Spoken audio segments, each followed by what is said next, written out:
Bonsoir à toutes, bonsoir à tous. Merci de nous retrouver sur ce Baguette Flash, le rendez-vous habituel du mercredi. Vous le savez maintenant, je suis accompagné ce soir, pas de Bachi qui s'octroie quelques jours de repos, voilà, il a bien raison, mais de quelqu'un qui lui-même revient de quelques jours de repos. Life is cool, comment ça va?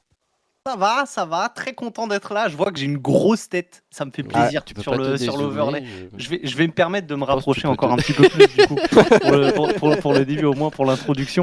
Oui, ça va, je suis super content d'être là et de retour. J'ai faim de voir du Rocket League, alors ça me fait grave plaisir d'être avec vous et puis en plus avec les deux plus beaux casters là, c'est bien. Boyan, ça va? Fini, je vais vous raconter la semaine dernière ma rencontre avec la fatigue. Un monsieur qui est la Ah oui, c'est fatigue. vrai, je m'en souviens. Oui, c'est vrai.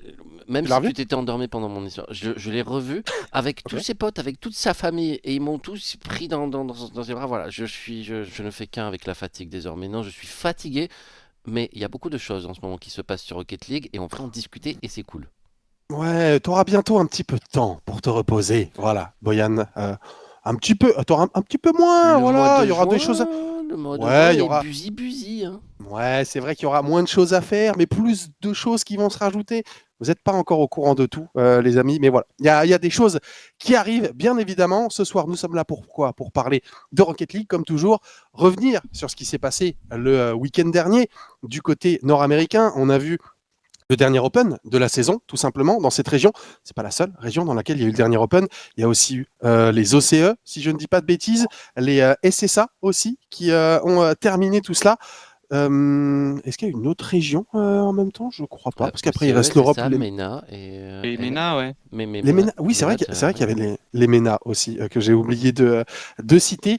Et voilà, donc on va revenir un petit peu sur tout ce qui s'est passé le week-end dernier, voir qui a gagné le dernier tournoi, s'il y a eu des surprises, qui sont les qualifiés ou pas dans ces régions.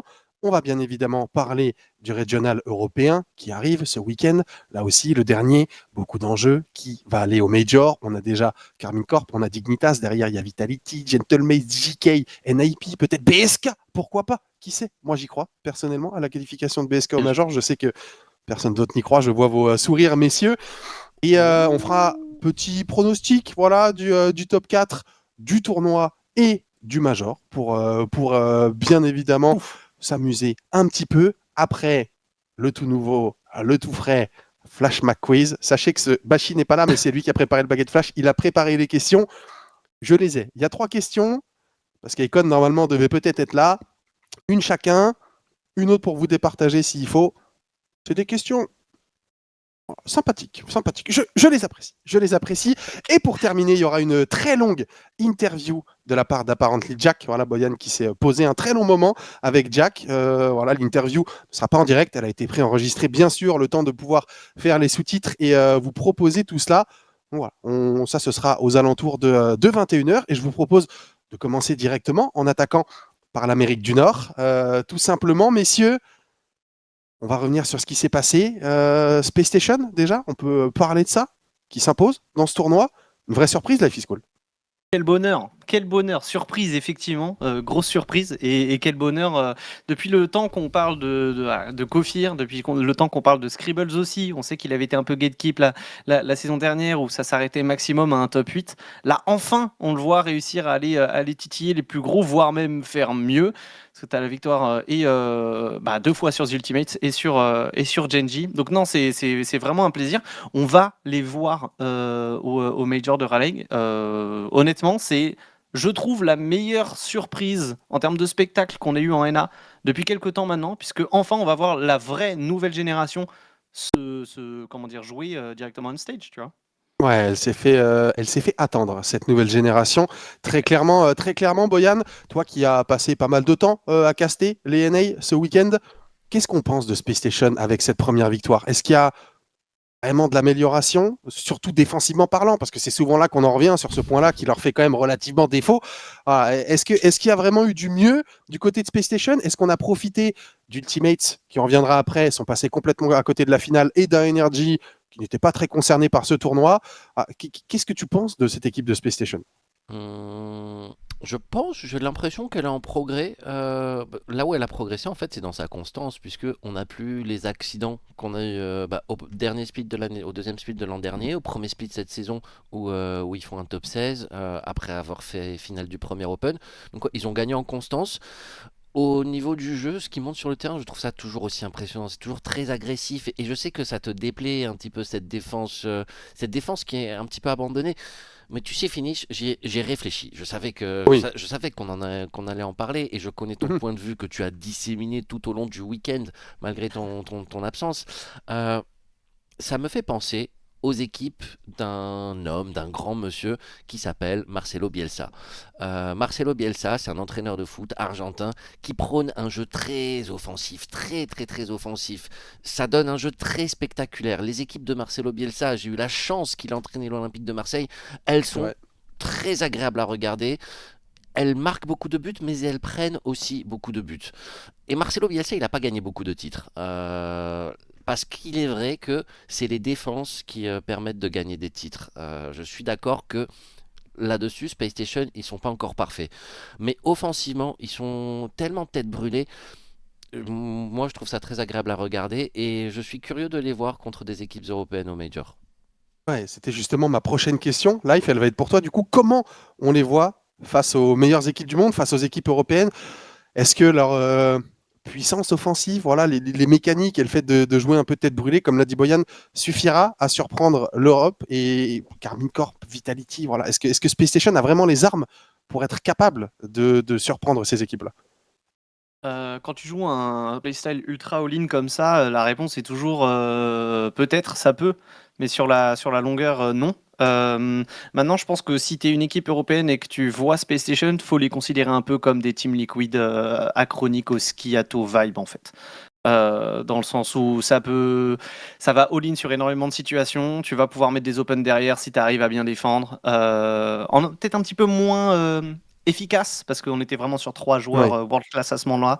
C'est peut-être un petit peu moins le cas là, mais dans l'approche, c'est un petit peu ça. Et tu sais très bien que ces trois joueurs, si tu tombes sur leur pic à ce moment-là, bah ouais, il y a moyen que tu perdes le match comme ça, quoi. Alors que d'autres playstyles qui sont un petit peu plus posés, même si les joueurs jouent leur pick, tu as peut-être un petit peu plus de temps et de moyens de te mettre dedans. Donc voilà, c'est une équipe qui est dangereuse, piège par essence. Maintenant, je ne pense pas que réalistiquement on les verra faire quelque chose d'incroyable au Major, comme mettre en difficulté un Carmine Corp. Vitality, bah, c'est déjà fait surprendre par d'autres équipes. Je parle pas de la ronde suisse, mais bon, voilà, notamment Furia. Voilà, il y a peut-être un monde, tu vois. Mais je penche plutôt pour non, tu vois. J'ai une petite dernière question pour toi, Boyan, concernant Space Station. Ce sont des rookies, ils vont disputer leur première LAN RLCS. Et avec ce playstyle très agressif, très particulier, on le sait, souvent en LAN, les équipes, surtout quand c'est une première, elles ont tendance à jouer un peu différemment. Est-ce que tu penses qu'ils vont être capables de franchir ce cap-là? Ils ont un coach d'expérience derrière eux, c'est Xpéré. Là, il a très bien fait le parallèle avec la Team Liquid. C'est lui déjà qui était derrière Achronic, Atto et Oski. Donc finalement, c'est pas si surprenant de retrouver un petit peu cette manière de jouer du côté de Space Station. Mais est-ce que pour une première LAN, ils vont réussir à adapter ce style de jeu? Parce qu'on l'a vu l'année dernière, une équipe en online comme Gentlemate, tu vois, qui avait quelques difficultés, mais qui avait un style de jeu très adapté pour les LAN. Dès qu'on arrivait en tournoi inter, ça fonctionnait très bien. Là, j'ai l'impression qu'on a l'exact opposé. On a une prise de risque maximale, mais est-ce que les joueurs vont pas être, je sais pas, paralysés, un peu trop stressés, tu vois, avoir peur et pas du tout réussir à jouer comme ils le font en année? Le fait de parler du mental de Space Station, ça me fait penser à ces images qu'on voit à chaque BO de Scribbles qui fait ses exercices de respiration. Euh, c'est un truc positif, mais nous, quand on voit ça, on peut pas s'empêcher de se dire, ok, le mec il est stressé, il fait ce travail supplémentaire vraiment par rapport aux autres pour essayer de garder son calme, de garder ses nerfs. Donc tu te dis que forcément, entouré d'une foule pour sa première LAN, il va falloir plus que des exercices de respiration pour réussir à garder son calme. Donc effectivement, le jeu de Space Station, il va être difficile à reproduire en LAN. On sait que ça va aller enfin, il va falloir aller moins vite. Il va falloir être un petit peu essayer d'être le plus propre.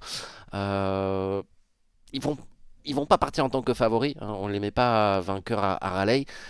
Est-ce qu'ils peuvent surprendre? Bon, voilà, je sais pas trop non plus hein, en réalité. Mais ouais, ils vont apprendre. Ils seront au Major. Faudra pas qu'ils se mettent au Worlds, pardon. Faudra pas qu'ils se mettent la pression au Major. Faudra utiliser ça comme un entraînement pour les Worlds et pour la suite de leur carrière. Ouais, une prise d'expérience. Ils seront aussi là pour le WC, puisque les 4 meilleures C'est équipes vrai. nord-américaines seront directement qualifiées pour le WC.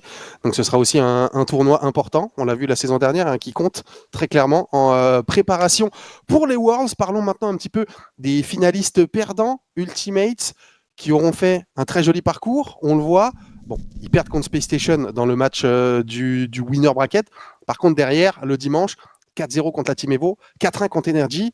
Et en finale, eh ben, plus rien, Life is cool. Je ne sais pas si tu as vu cette finale, mais c'était vraiment terrifiant. Genre, cette équipe Ouais. d'Ultimates, ils se sont éteints. Ouais, c'est super bizarre. C'est super bizarre d'une série à une autre comme ça de proposer un jeu aussi différent. J'avoue que, en plus, quand tu bats Energy aussi bien, tu te normalement galvanises un petit peu pour la Oui, suite. Donc, je sais pas. Est-ce que Carmine Corp contre JKI au troisième Open nous avait fait un truc un petit peu similaire où on les sentait très dans l'observation, à regarder ce qui se passait, finalement très passif sur l'entièreté du BO. Je sais pas, c'est difficile à expliquer. Est-ce qu'ils se sont dit c'est bon, le taf est fait quoi qu'il arrive, gagner ou pas, ça changera pas grand-chose. Franchement, je trouve que c'est comment dire, ça entache un petit peu la confiance qu'on avait en eux, l'image qu'on avait en eux en tant qu'équipe vraiment possiblement rivale pour être seed numéro 1 NA arrivé aux Worlds. Donc ouais, j'avoue que je ne comprends pas comment c'est arrivé, mais je crois que personne comprend comment c'est arrivé en fait ce truc-là. ouais. En fait, il y a différentes choses. Comme tu l'as dit, ils ont déjà fait le travail, ils étaient qualifiés, donc l'important était là, entre guillemets. Mais après, Boyan, il y a des joueurs qui courent après un titre cette saison. Voilà, c'est une troisième finale, je crois, pour Ultimates, une troisième défaite, ou même une quatrième finale, C'est vrai. même, et quatrième défaite, je crois, sur la saison, si on compte le Major. LJ, pour pas gagner le moindre titre en RLCS, que Oh, ce je soit en Major dépasse, ou du côté regardez. nord-américain. Et Tata, hein, je dépasse, regardez. tout le monde dépasse, Tout le effectivement. monde est Ah, pas. tout le monde dépasse, putain, je m'en Tout étais le pas monde rendu dépasse. compte. Bougez pas, je fixe. Vas-y, pose-moi ta question.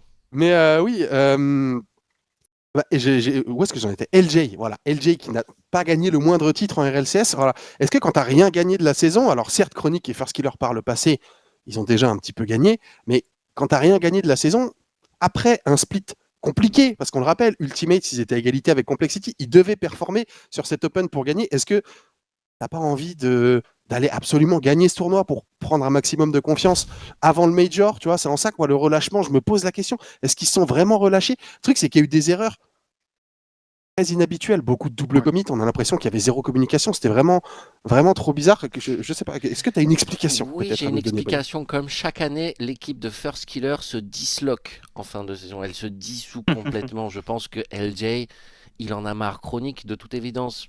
Il est OK pour jouer avec First Killer. Bon, il a un petit peu disparu sur le premier split, mais voilà, sur ce deuxième, il est bien meilleur. LJ, il est absent. Il est absent. Il est méconnaissable. C'est une grosse déception, là, enfin, la trajectoire qu'a pris LJ cette saison. Et j'ai posé la question à ApparentlyJack qui va répondre là-dessus. Est-ce que c'est dur de jouer avec First Killer? Est-ce que c'est un mec sympa? Oui, a priori c'est un mec sympa. Qu'est-ce qui se passe? Je ne sais pas, mais ces équipes se disloquent comme chaque année. Les Ultimates, ils ont de la chance de tomber sur la Team Evo, de tomber sur un Ouais. Energy qui ne joue pas. Il y aurait jamais eu. Ils n'ont pas, ils ont pas le niveau pour faire une finale, ils n'ont pas le niveau pour la remporter. Ce dimanche, on aurait pu avoir des scénarios complètement fous, mais ils s'en sortent bien. Ils ont de la chance que les Complexity sont encore plus nuls et que Team Evo, bah, c'était quand même insuffisant. Ok. Ça, c'est fait, Complexity, ça fait plaisir, fin de saison, et ça prend une petite bastos gratuite par Boyan. Bien mérité, on va pas se le Ouais. cacher, mais oui, Ultimates qui déçoit sur ce deuxième split. Difficile de trouver des explications. On peut aussi se poser des questions sur LJ qui, jusqu'à maintenant, alors, sur ces 2 dernières saisons, individuellement, était très bon. Après, il avait l'avantage d'être un peu le joueur star de son équipe, donc aussi très mis en avant. Ah, c'est ça. Il a quand même du mal cette saison, un petit peu plus compliquée. On va voir s'il va réussir à se relever au Major. Il l'avait fait à Birmingham en allant jusqu'en finale. Pourquoi pas? Pourquoi pas? On va pas les enterrer trop vite non plus, même si c'est pas forcément de bon augure pour Si je peux, Ultimates. Oui, Life is rebondir en cool. plus Vas-y. sur le profil d'LJ. Souvenez-vous quand il était avec Daniel chez Space Station où il s'était complètement éteint parce que Daniel était joueur star C'est de vrai. l'équipe. J'ai un peu peur que ça retombe un petit peu dans ces travers-là. Je sais pas, parce que pourtant, de ce qu'on a vu sur le premier split, il a quand même un bon rôle, quoi. Il a un rôle un petit peu de libérer de l'espace et en même temps de réussir, voilà, je sais pas, un peu à la Atto, tout ça, pendant que Chronique est plus troisième joueur. J'ai l'impression qu'il s'amusait bien quand même dans ce rôle-là, donc je suis assez étonné que finalement il se retrouve comme ça à s'effacer complètement. Mais effectivement, quand tu joues avec First Killer, bah, c'est dur que First Killer fasse autre chose d'être joueur star, parce qu'il est trop fort en Parce fait qu'il il individuellement. est trop fort, mais il en fait trop. Il en fait trop. Bah, Mais il est trop c'est fort. possible. Oui. C'est possible, mais en même temps, je pense que tu mets LJ, tu dis à LJ, fais-en trop comme First Killer en fait trop. Je pense qu'il fait pas un aussi bon travail aussi, tu vois. Ouais.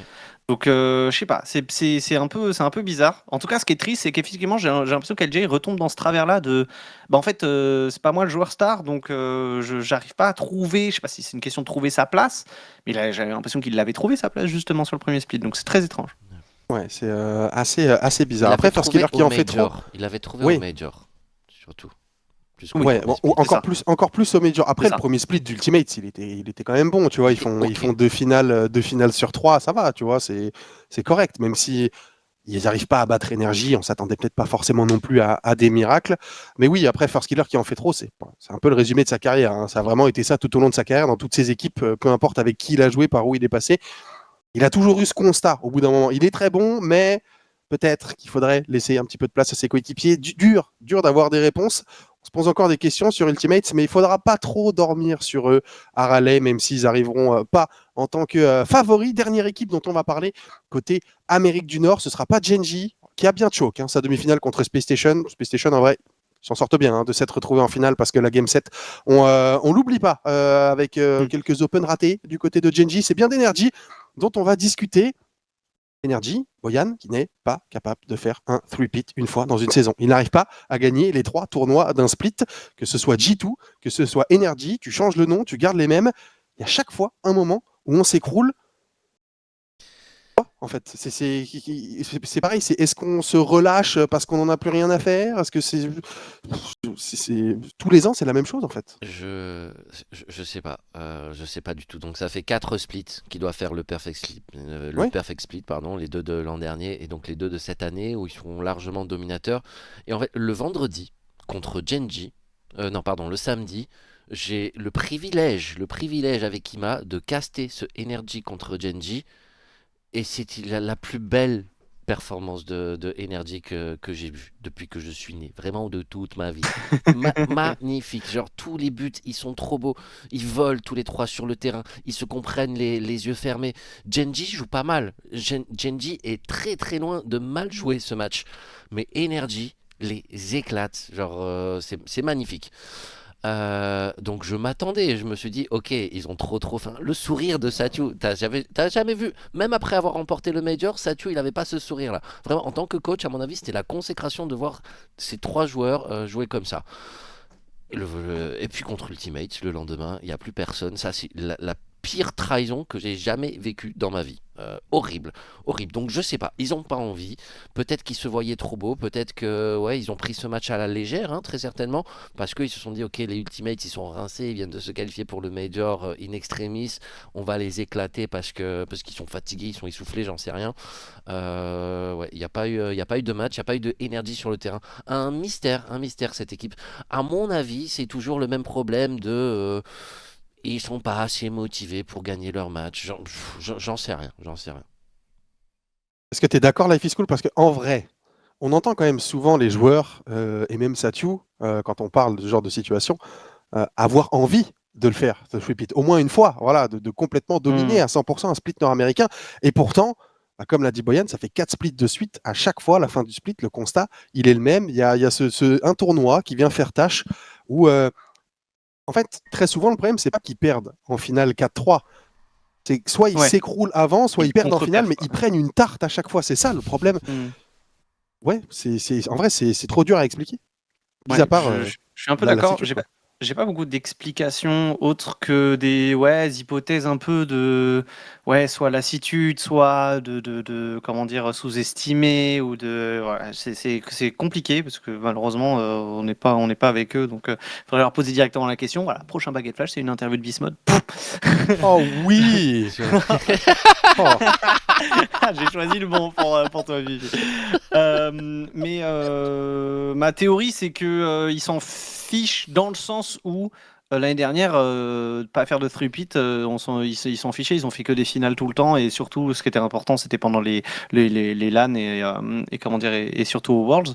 Donc, s'ils doivent sacrifier le three-peat pour au final faire des bonnes grosses perfs en LAN. Je pense ils prennent tous les jours, tu vois. Tu sais, c'est l'idée de, on a pris une petite claque juste avant le Major, nous permet de nous revivifier encore, tu vois. C'est vrai, c'est vrai. C'est possible. Voilà. C'est vrai que l'année dernière, Energy, c'était 9 tournois, 9 finales. Cette année, pour l'instant, on en a disputé 7 et il y a eu 4 finales. Voilà. Il y a un petit peu moins de réussite du côté de Energy que chez G2 l'année Oh, les news. dernière. Mais voilà. On sait, quoi qu'il arrive, qu'on va devoir compter avec eux au Major de Raleigh. On va faire juste rapidement un petit tour sur le classement du split pour voir un petit peu qui sont les qualifiés, quel seed, si tu as ça, Boyan, voilà, avec grand plaisir, merci beaucoup. On retrouve donc Energy, bien évidemment, seed numéro 1 avec 44 points. Derrière Space Station, 38 points, hein, quand même, un très très bon split. Pour Space Station, Genji en 3e position, Ultimates en 4e. On connaît donc les 4 équipes qui seront au Major 2, qui seront à l'EWC, qui seront aussi au World. Si on peut regarder rapidement le classement général côté nord-américain, pas de surprise. On retrouve Energy à la première position. Ultimate, 2e, ils ont fait une finale au Major, ça rapporte énormément de points. Mais attention à Space Station qui est pas si loin que ça, qui sur une très bonne perf au Major pourrait, pourquoi pas, aller récupérer un site 2. Mais Space Station doit aussi regarder derrière eux, puisqu'il n'y a que 2 points d'écart avec Genji. Donc on n'a pas vraiment de surprise finalement sur cette saison côté nord-américain, Boyan. Peut-être la surprise, c'est à quel point Complexity est mauvais. Ils auraient dû être un petit peu plus dans la lutte. Bah, ils l'ont C'est vrai. été, voilà, ils étaient dans. Ils sont à 2 matchs de faire, mais 2 matchs c'est beaucoup en réalité. Ouais, pas de surprise, non, pas de surprise, pas de surprise. Les Space Station y arrivent enfin, ça c'est la bonne nouvelle, je pense, de ce deuxième split. Ouais, voilà. On savait que ça se jouerait entre 5 équipes live et c'est Space Station qui tire son épingle du jeu. City, après, on les a vus au premier Major et est-ce que ça vaut le coup de les revoir plus, hein? C'est Non. ça la question, hein. Ouais, c'est compliqué. Complexity va vraiment falloir je sais pas, faut qu'ils arrivent à trouver quelque chose de nouveau parce que virer Ouais. Race Bull, c'était clairement insuffisant. Diaz individuellement propose, mais derrière, voilà, il n'y a plus de sauce en fait dans cette équipe. Il n'y a plus la sauce qu'il y avait avant, sauce un peu épicée, un peu latine qui faisait que je sais pas, tout le monde avait peur de jouer contre cette équipe. Maintenant, c'est un peu l'ombre d'elle-même. C'est un peu triste, mais ouais, c'est pas si étonnant au vu des perfs sur la saison qu'on ait Energy, Ultimate, Space Station et Genji quoi. Ouais, effectivement, les 4 équipes qu'on retrouvera donc pour tous les tournois qui restent d'ici la fin d'année. Oui, Boyan? Tu vas quitter l'Amérique du Nord là? Oui. Oui, j'ai un dernier sujet pour l'Amérique du Nord. On fait un petit MVP. Non, je peux vous imposer un MVP du week-end. J'ai une déclaration d'amour à faire. Vas-y. J'avais l'opportunité de la faire un petit peu plus tôt. Kofir, Ah tu oui, vas être bah oui. très très fort. Kofir, tu vas être le meilleur joueur du monde à un moment donné. Et peut-être que tu vas le rester pendant longtemps. Voilà, c'est dit. Le Vous meilleur l'avez joueur du entendu monde. ici pour la première fois. Je pense qu'il a le potentiel d'être une star très nonchalante comme on les aime. Il est vu comme ça côté N1 de toute manière. C'est vrai? Ça se voit Ah, dans son gameplay, ça se voit sur sa photo de profil, ça se voit partout. Là, ça je se- pense que Pisky a 4 Kofir dans chaque doigt. Mais vas-y. Bah Et attends, vas-y, sur parle-nous de Rocket Space League, la Station. nonchalance et tout, hein, Attends, je change de titre, je mets ton petit titre. Parle-nous de Space Station. à chaque fois qu'on parle des aînés, je me retrouve à parler de Space Station. Mais On aime t'entendre c'est parce parler que de c'est Space terrible. Station. En vrai, ils gagnent ce tournoi, mais ce tournoi, on est tous d'accord, c'est une vaste blague. Voilà, Energy ne joue pas le dimanche. Ultimates en finale, c'est le pire Ultimates qu'on a vu de l'année. C'est vrai. Space Station braque le BO contre Genji, ils doivent le perdre. Et ils ont de la chance de tomber contre Ultimate qui est trop nul derrière, parce que leur style de jeu très agressif, oui, alors c'est marrant, ils font plein de démos, mais tu tombes face à une équipe qui sait un petit peu conserver le ballon, qui arrive à communiquer entre eux et qui esquive 2-3 démos, ils prennent 5-0 par game. Je suis très sérieux. quand je dis premier degré, que tu mets Space Station en Europe sur toute la saison, je jure qu'ils font 2 top 6 maximum. Maximum, dans toute la saison. Parce qu'il n'y a aucune structure. Défensivement, ça tient sur des exploits, et offensivement, ça tient sur des exploits. Ou maintenant des démolitions, nouvelle chose qui a été rajoutée au jeu. Mais moi, j'aimerais monter dans le train. Je l'étais dans le train Snowman la saison dernière, parce que je trouvais que ce qu'ils faisaient, c'était cohérent. Je trouve que là, cette année, ils ont... Je sais pas, ils ont perdu en qualité de Rocket League. Voilà, ils ont gagné en bordel, ça fonctionne. Ils sont très bons mécaniquement, ça fonctionne. Ils arrivent à faire des grosses saves sur la ligne, ça fonctionne. Mais je sais, en tant qu'équipe, pour moi, ils arrivent au Major. Avec la pression du Major, ils vont se faire dérouiller. Genre, je les vois jamais sortir de la ronde suisse. S'ils font un top 8, c'est genre le meilleur résultat qu'ils puissent faire. Est-ce qu'on peut prendre les paris là si Space Station font un top 8? Je suis pas sûr qu'ils le fassent, mais honnêtement, j'ai envie de sauter dans le train inverse juste pour me confronter à toi. Grave. Lance un pari si tu veux. Je sais pas. Dites-nous le chat. Dites-nous qu'est-ce qu'on fait faire à Fifi quand Space Station aura éliminé Vitality au 5e tour de la ronde suisse. J'y crois pas. Je rigole. C'est une petite plaisanterie. Ça fait pas plaisir. Ça fait pas plaisir pour la team Vitality qui, j'espère, croisera la route de Space Station et qui, je l'espère, me donnera raison. Voilà, je compte sur vous, Monkey Moon Zen Exotique, bien évidemment, pour faire exploser un petit peu la fraude Space Station au grand jour. Avant de passer à la suite, les amis, on va d'abord prendre quelques petits instants pour discuter Urban Series. Ça arrive très vite, ça arrive très bientôt. Les Urban Series, c'est dans quoi 2 semaines et demie, si je ne dis pas de bêtises. Il reste encore des slots. On est à combien de slots, Ben? On était à 40 sur la dernière update que j'ai eue. Ouais, 41 places prises, donc il en reste Ok. 15 25 15 25 Ouh. 23 23. 23. 23. Oui, alors, Pas on loin. est bon à Rocket League, les mathématiques, c'est autre chose. Hein. On repasse à...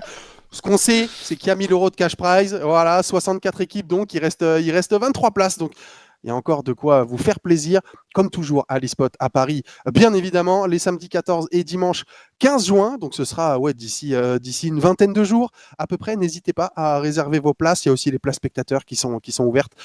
J'imagine qu'il doit y avoir une commande pour exclamation Urban, quelque chose du genre. Normalement, Non. pour l'exclamation Urban Series, c'est envoyé. Ouais, voilà, point d'exclamation Urban Series. Voilà, n'hésitez pas à aller cliquer. N'hésitez pas à venir nous rejoindre. Voilà, parce que bien évidemment, on sera sur place pour vous commenter tout ça pour la grande fête du Rocket League. On n'est même pas sûr qu'il y ait une autre édition dans l'année. Voilà, ce sera peut-être la seule et unique édition de l'année. Donc, soyez là, ça fait plaisir. Il y a les épreuves du bac, on s'en fout du bac, ça dégage. Voilà, venez jouer à Rocket League, vous prendrez beaucoup plus de plaisir. Parlons du reste du monde. Pourquoi tu rigoles, Boyan? C'est pas vrai? On s'en fout pas du bac? C'est pas trop. On s'en fout du non bac? Non, on s'en fout pas du bac. Non, on s'en fout pas. Révisez, voilà. Lâchez ça, révisez un petit peu. La suite. Reste du monde. OCE, commençons par là. Grosse surprise, en vrai, en OCE. C'est la grosse surprise du week-end dernier. Pas de wildcard en finale, déjà. Ça, c'est une surprise du côté océanien. Mais surtout, Life is Cool. TSM qui nous sort le clutch de la saison, le clutch de l'histoire, même peut-être. J'ai vu Derek parler de ça et nous dire c'est la première fois qu'il y a une équipe qui a l'opportunité au dernier tour. Enfin, c'est pas la première fois qu'il y a une équipe qui a l'opportunité au dernier tournoi, remporter le tournoi, se qualifier au Major, se qualifier au World, mais c'est la première équipe qui arrive à le faire dans une Game 7 face aux Chiefs qui étaient leurs concurrents directs. Et du coup, TSM qui se retrouve à RLA, à l'EWC et au Worlds, alors que c'est leur seul tournoi gagné de l'année. En vrai, c'est une pure dinguerie.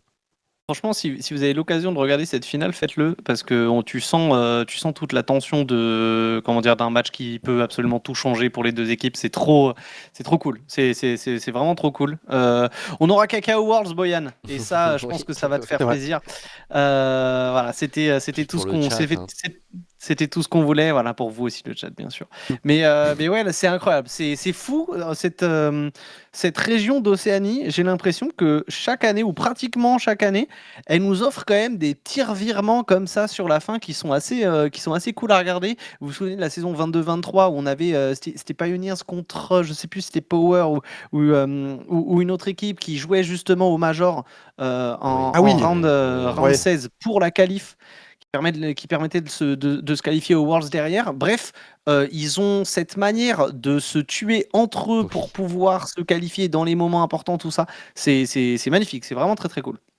Ouais, c'est assez marrant à suivre. Après, bah, franchement, gros respect à TSM hein, pour avoir réussi à faire cet exploit. C'était très dur à aller Non, mais chercher. Heureusement pour nous, bah, Kaka, comme tu l'as dit, il sera de retour en LAN. Ça, c'est pour notre plus grand plaisir. Ce ne sera pas à Birmingham, donc ce ne sera pas lié aux Beans. Donc, on ne pourra pas faire de jeu de mots directement entre ce que Boyan nous lâchait pendant les casts et Kaka, parce que là, on aurait pu vivre un très grand moment. Et vous le voyez, hein, le classement du split, donc avec Wildcard en tête, TSM derrière, les Chiefs à 4 petits points. Power aussi, qui était dans la course finalement, qui échoue à 28 points. Et le classement général, on a Wildcard très loin devant, qui a le seed 1 sécurisé, je pense, même si bon, potentiellement TSM ouais. pourrait passer devant en gagnant, et encore, il récupère 36 points s'il passerait devant, mais bon, TSM ne gagnera jamais le Major, donc on ne va pas vraiment se poser la question. Wildcard sera seed 1, TSM sera seed 2, ils sont pas à 58, je crois qu'ils sont à 62 points, il y a une petite erreur Oui, sur les 4 points sur du le Major. classement. Ok. Donc ils sont à 58, très bien, pas de souci, tout est parfait. Et ça va me permettre d'enchaîner et de vous poser une petite question, messieurs, tant qu'on est sur l'OCE. Petite question proposée par Bachi. Voilà, je vous donne, il m'a mis Oula. mini débat. Pour les régions, avec 1 ou 2 spots, il va me falloir une réponse courte et concise. Est-ce que les points doublés au deuxième split sont un problème? Il y a une réponse, se lance. Il dit ça parce que justement, ce qui est arrivé à Oui. TSM, c'est pas censé arriver, quoi. Bien sûr. Bah, c'est Non. voilà, Chief qui, si tu, bon, après en vrai, la question peut se poser sur toutes les régions en vrai, mais c'est sûr que dans une région à 2 slots où bah, c'est beaucoup plus dur de réussir à avoir le Graal, une équipe comme les Chiefs qui sur la saison est plus régulière que TSM ne sera pas qualifiée pour le deuxième Major, ne sera pas qualifiée pour les Worlds parce que avec cette victoire à 18 points, bah, ils font un bond au classement assez énorme. Et du coup, on peut se poser la question en vrai. Est-ce que finalement, c'est pas forcément uniquement lié aux régions mineures, mais est-ce que l'augmentation des points au fur et à mesure que la saison avance est une bonne chose ou pas? T'as une réponse, Boyan? Ouais. Moi, j'aime pas la répartition des points et c'est un feeling que j'ai. À chaque fois que je vois la répartition des points, je trouve qu'il y a trop d'écart entre le premier, deuxième et le reste. Et le fait, effectivement, donc ça, c'est une chose. Et le fait qu'en cours de split, pour répondre à ta question, les points changent, bah oui, ça dévalue forcément les résultats du premier split. Peut-être ça avait plus de sens de le faire sur 3 splits, mais là, sur 2, je vois pas trop la nécessité de faire cette évolution. Donc voilà, c'est peu argumenté, c'est essentiellement du feeling. Je pense qu'il faudrait se poser et évaluer les maths. Slidermaniac nous dit que l'an dernier, ça serait pas arrivé. Je trouve qu'effectivement, la répartition des points au feeling était meilleure l'an dernier. Là, ça me semble bizarre. C'est tout. Moi, j'ai l'avis inverse. Moi, je trouve que c'est cool. Déjà pour le spectacle, parce qu'effectivement, ça serait pas arrivé sans, et du coup, c'est un peu spectaculaire. Mais en plus, comment dire, comme il y a le mercato entre les deux splits et que il y a une importance quand même à donner aux performances plus récentes, enfin, plus proches des Worlds en termes de temporalité. Je suis pour qu'il y ait plus de points mis par rapport au split numéro 1. Alors après, en fonction de combien est-ce que tu es censé mettre de plus, ça c'est un petit peu plus compliqué et c'est là où je pourrais peut-être nuancer mon propos. Mais bah, fallait gagner au deuxième split aussi, quoi, parce que c'est celui qui est important. Les Chiefs, ils ont fait soit une bonne performance sur le split 1, mais ils n'ont rien changé non plus. Personne n'a changé entre TSM et Chiefs d'équipe. Il n'y a pas eu de changement, et pourtant, ils n'ont pas réussi à garder leur avance. Je sais pas. Faut pas ça si aberrant que ça soit arrivé. Parce que derrière, bah, les Chiefs, ils ont quand même pas fait grand-chose au Major, quoi. Ils auraient pu aller chercher des points d'avance pour éviter ça aussi. C'est vrai. C'est vrai qu'ils n'ont pas été très très performants au Major. Ça leur coûte cher, Boyan? La dernière phrase de Life is Cool est parfaite puisqu'elle amène au point que je voulais amener. Moi, je trouve pas ça normal que tu marques des points au Major qui vont te différencier dans un classement régional avec des équipes qui n'ont pas participé au Major. Genre, le Major, il faudrait qu'il y ait une récompense pour se qualifier pour ceux qui sont qualifiés au Major, mais Ah ouais, peut-être plus complètement. un accès direct aux Worlds par exemple pour le vainqueur. Mais je pense pas que je ne trouve pas que les points que tu gagnes au Major devraient exister quoi, qui devraient être pris en compte dans ton classement régional. Vous voyez ce que je veux dire ou pas? Vous comprenez? Ouais, Ah ouais, mais ouais, dans ce ouais. cas-là, tu retires tout l'intérêt pour les équipes de se battre pour la qualification au Major, quoi. Genre les équipes qui tu sais, se qualifient en tant que quatrième seed en Europe parce qu'elles se disent ah bah je vais récolter des points pour la course derrière et tout. Si tu as l'obligation de gagner pour avoir la récompense qui serait, Ouais, ouais, si je ouais, continue dans ta théorie, une qualification pour les Worlds ouais, d'office, un truc comme ça. Du coup, tu récompenses les top teams, mais les bottom teams beaucoup moins, quoi. ouais, t'as raison. Mais je comprends Je pense qu'il l'idée. y a une idée à trouver justement pour maintenir l'intérêt du Hmm. Major. Peut-être seulement la thune. Je pense que les Ouais, points, c'est bien aussi. En vrai, ouais, j'avoue que attends, moi, c'est je suis bien. assez mix entre vous deux. Genre, je suis assez d'accord avec toi, Boyan, quand tu dis que les points cette année, ça valorise vraiment une victoire dans un tournoi, vraiment beaucoup. Du coup, ça c'est beaucoup plus que la saison précédente en tout cas. Et je suis pas forcément archi fan de ça, mais j'aime bien le fait par contre que les points s'augmentent au fur et à mesure des splits parce que bah, plus tu te rapproches de l'échéance, plus tu récompenses finalement bah, la forme récente.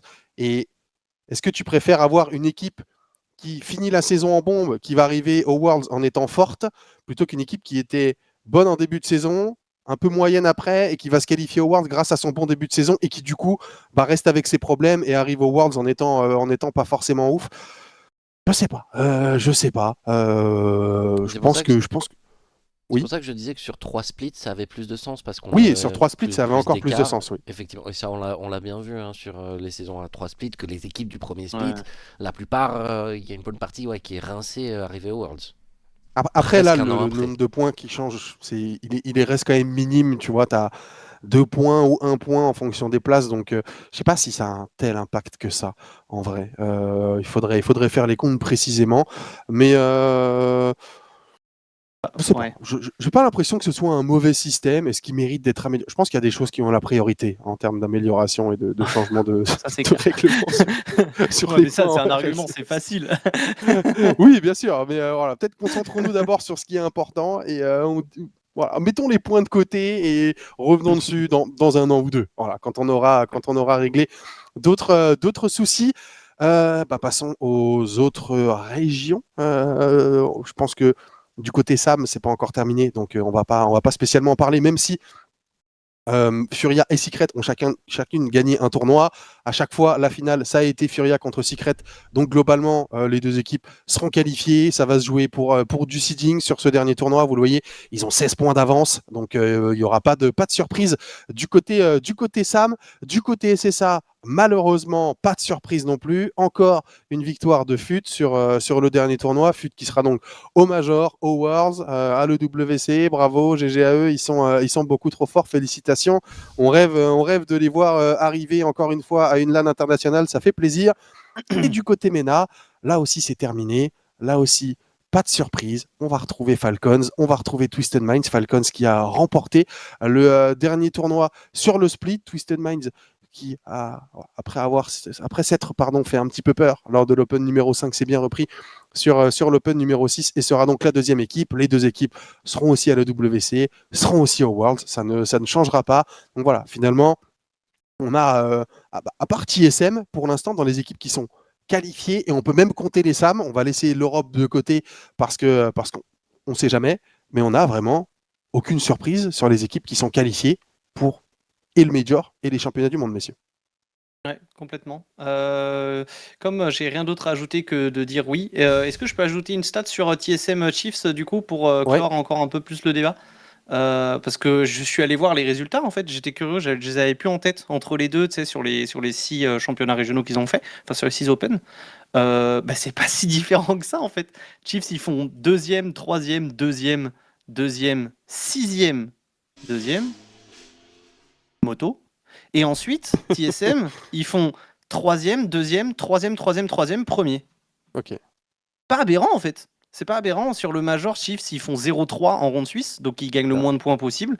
Et c'est avec ces moins de points possibles là que TSM passe devant eux au classement général. sur le Major numéro 2. Ouais, c'est vrai que Donc, le en fait, 0-3, il fait mal. Ouais. Les maths très très bien, je trouve. Donc voilà, j'ajoute encore plus de poids sur ce que je disais tout à l'heure. Je trouve que les points de différence entre Split 1 et Split 2, c'est très bien comme ça. Ok, bon, merci Life is Stat. Voilà pour ce petit point concernant Le point. l'OCE, toujours bon à avoir. Effectivement, fini le tour du monde. Passons à ce qui nous intéresse. On a encore une petite vingtaine de minutes pour discuter, voilà, de l'Europe, une petite quinzaine même, parce qu'on va y passer au Flash McQuiz ce soir. Je vous le dis, messieurs, ça va être très rapide, mais on va le faire.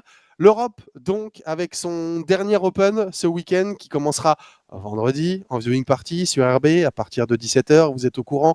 Ensuite, samedi, dimanche, ce sera en studio. Vous retrouverez Boyan, vous retrouverez Life et vous retrouverez Emma pour vous accompagner sur ce dernier week-end. Beaucoup d'enjeux, bien sûr. 2 équipes déjà qualifiées, Carmine Corp et Dignitas. Dignitas qui a remporté l'Open numéro 5. Tu étais en vacances, Life is Cool, mais je sais que tu t'es rattrapé. Je sais que tu as vu un petit peu tout ça. Est-ce que, si on commence par parler de Dignitas, ça fait un petit peu monter tes attentes envers cette équipe pour l'Open numéro 6? Bah oui, bah t'es un peu obligé. Si tu dis non, c'est que t'as pas bien regardé. C'est impressionnant ce qu'ils ont fait. Absolument impressionnant. Quel dimanche. Parce qu'il n'y a pas que la victoire contre Carmine Corp, hein. Il y a il y a toute la run derrière, juste avant qui est quand même très impressionnante. Coup d'éclat probable. Voilà, ça me fait monter mes attentes de l'équipe parce que tu es un peu obligé. Est-ce que je la considère comme comment dire, une équipe capable, un petit peu comme ce qu'on disait de Vitality au tout début de la saison, à mettre à mal du coup cette équipe de Carmine Corp? J'y crois pas. Je pense que Carmine est une équipe qui est trop solide, qui s'adapte trop bien, qui bosse trop bien pour véritablement, pour l'instant, avoir une équipe qui la met en échec constamment. Donc, mais si le numéro 2 oblige, quoi, je les considérais pas comme ça. Et là, les stats parlent, t'as pas trop le choix, hein. Ouais, ils ont été excellents, Dignitas. Il y a encore des gens qui arrivent à dire oui, leur run facile, tout ça. On a eu un débat mercredi dernier là-dessus. Ah ouais, dur. Bon, visiblement, il est toujours pas clos pour certains. Mais bon, on va pas encore revenir une fois dessus parce que je pense que c'est un petit peu infini. Boyan, si tu peux nous afficher les 16 qualifiés de ce week-end où eh ben, on a effectivement pas de surprise. Si. Pour même dire pas de surprise. Oui, qu'est-ce qu'il y a, Boyan? Non, j'ai rien. Ah, tu pensais que tu l'avais pas? Ouais, je pensais que je l'avais pas, mais en fait, je l'ai. Et pourtant, c'est vraiment exceptionnel, hein. Quel travail, quelle anticipation. Une ronde suisse, donc, où on retrouve parmi les 16 équipes qualifiées, 15 qui sont dans les 16 premières places au seeding. Voilà, donc, globalement, la seule équipe qui manque sur les 16 premiers seeds européens, c'est Smoky Bacon Association, qui n'a pas réussi à se qualifier. Et je pense, en voyant les noms, que la seule équipe qui a réussi à s'infiltrer là-dedans, ça doit être les Chippy Chips. Hein, voilà, l'équipe de Chippy. Donc finalement, c'est vrai que c'est quand même assez étonnant, Boyan, parce que je crois qu'on en parlait la semaine dernière, ou en tout cas, nous, on en a parlé en off avec Bachi, avec Cassio notamment, durant cette semaine. Souvent, le dernier Open de la saison, tu as toujours des surprises, aussi bien au niveau des qualifiés que d'une équipe qui te sort une run que personne n'a vu venir. Là, au niveau des qualifiés, rien. Est-ce que c'est le Last Chance Qualifier qui fait son petit effet et qui maintient les équipes impliquées?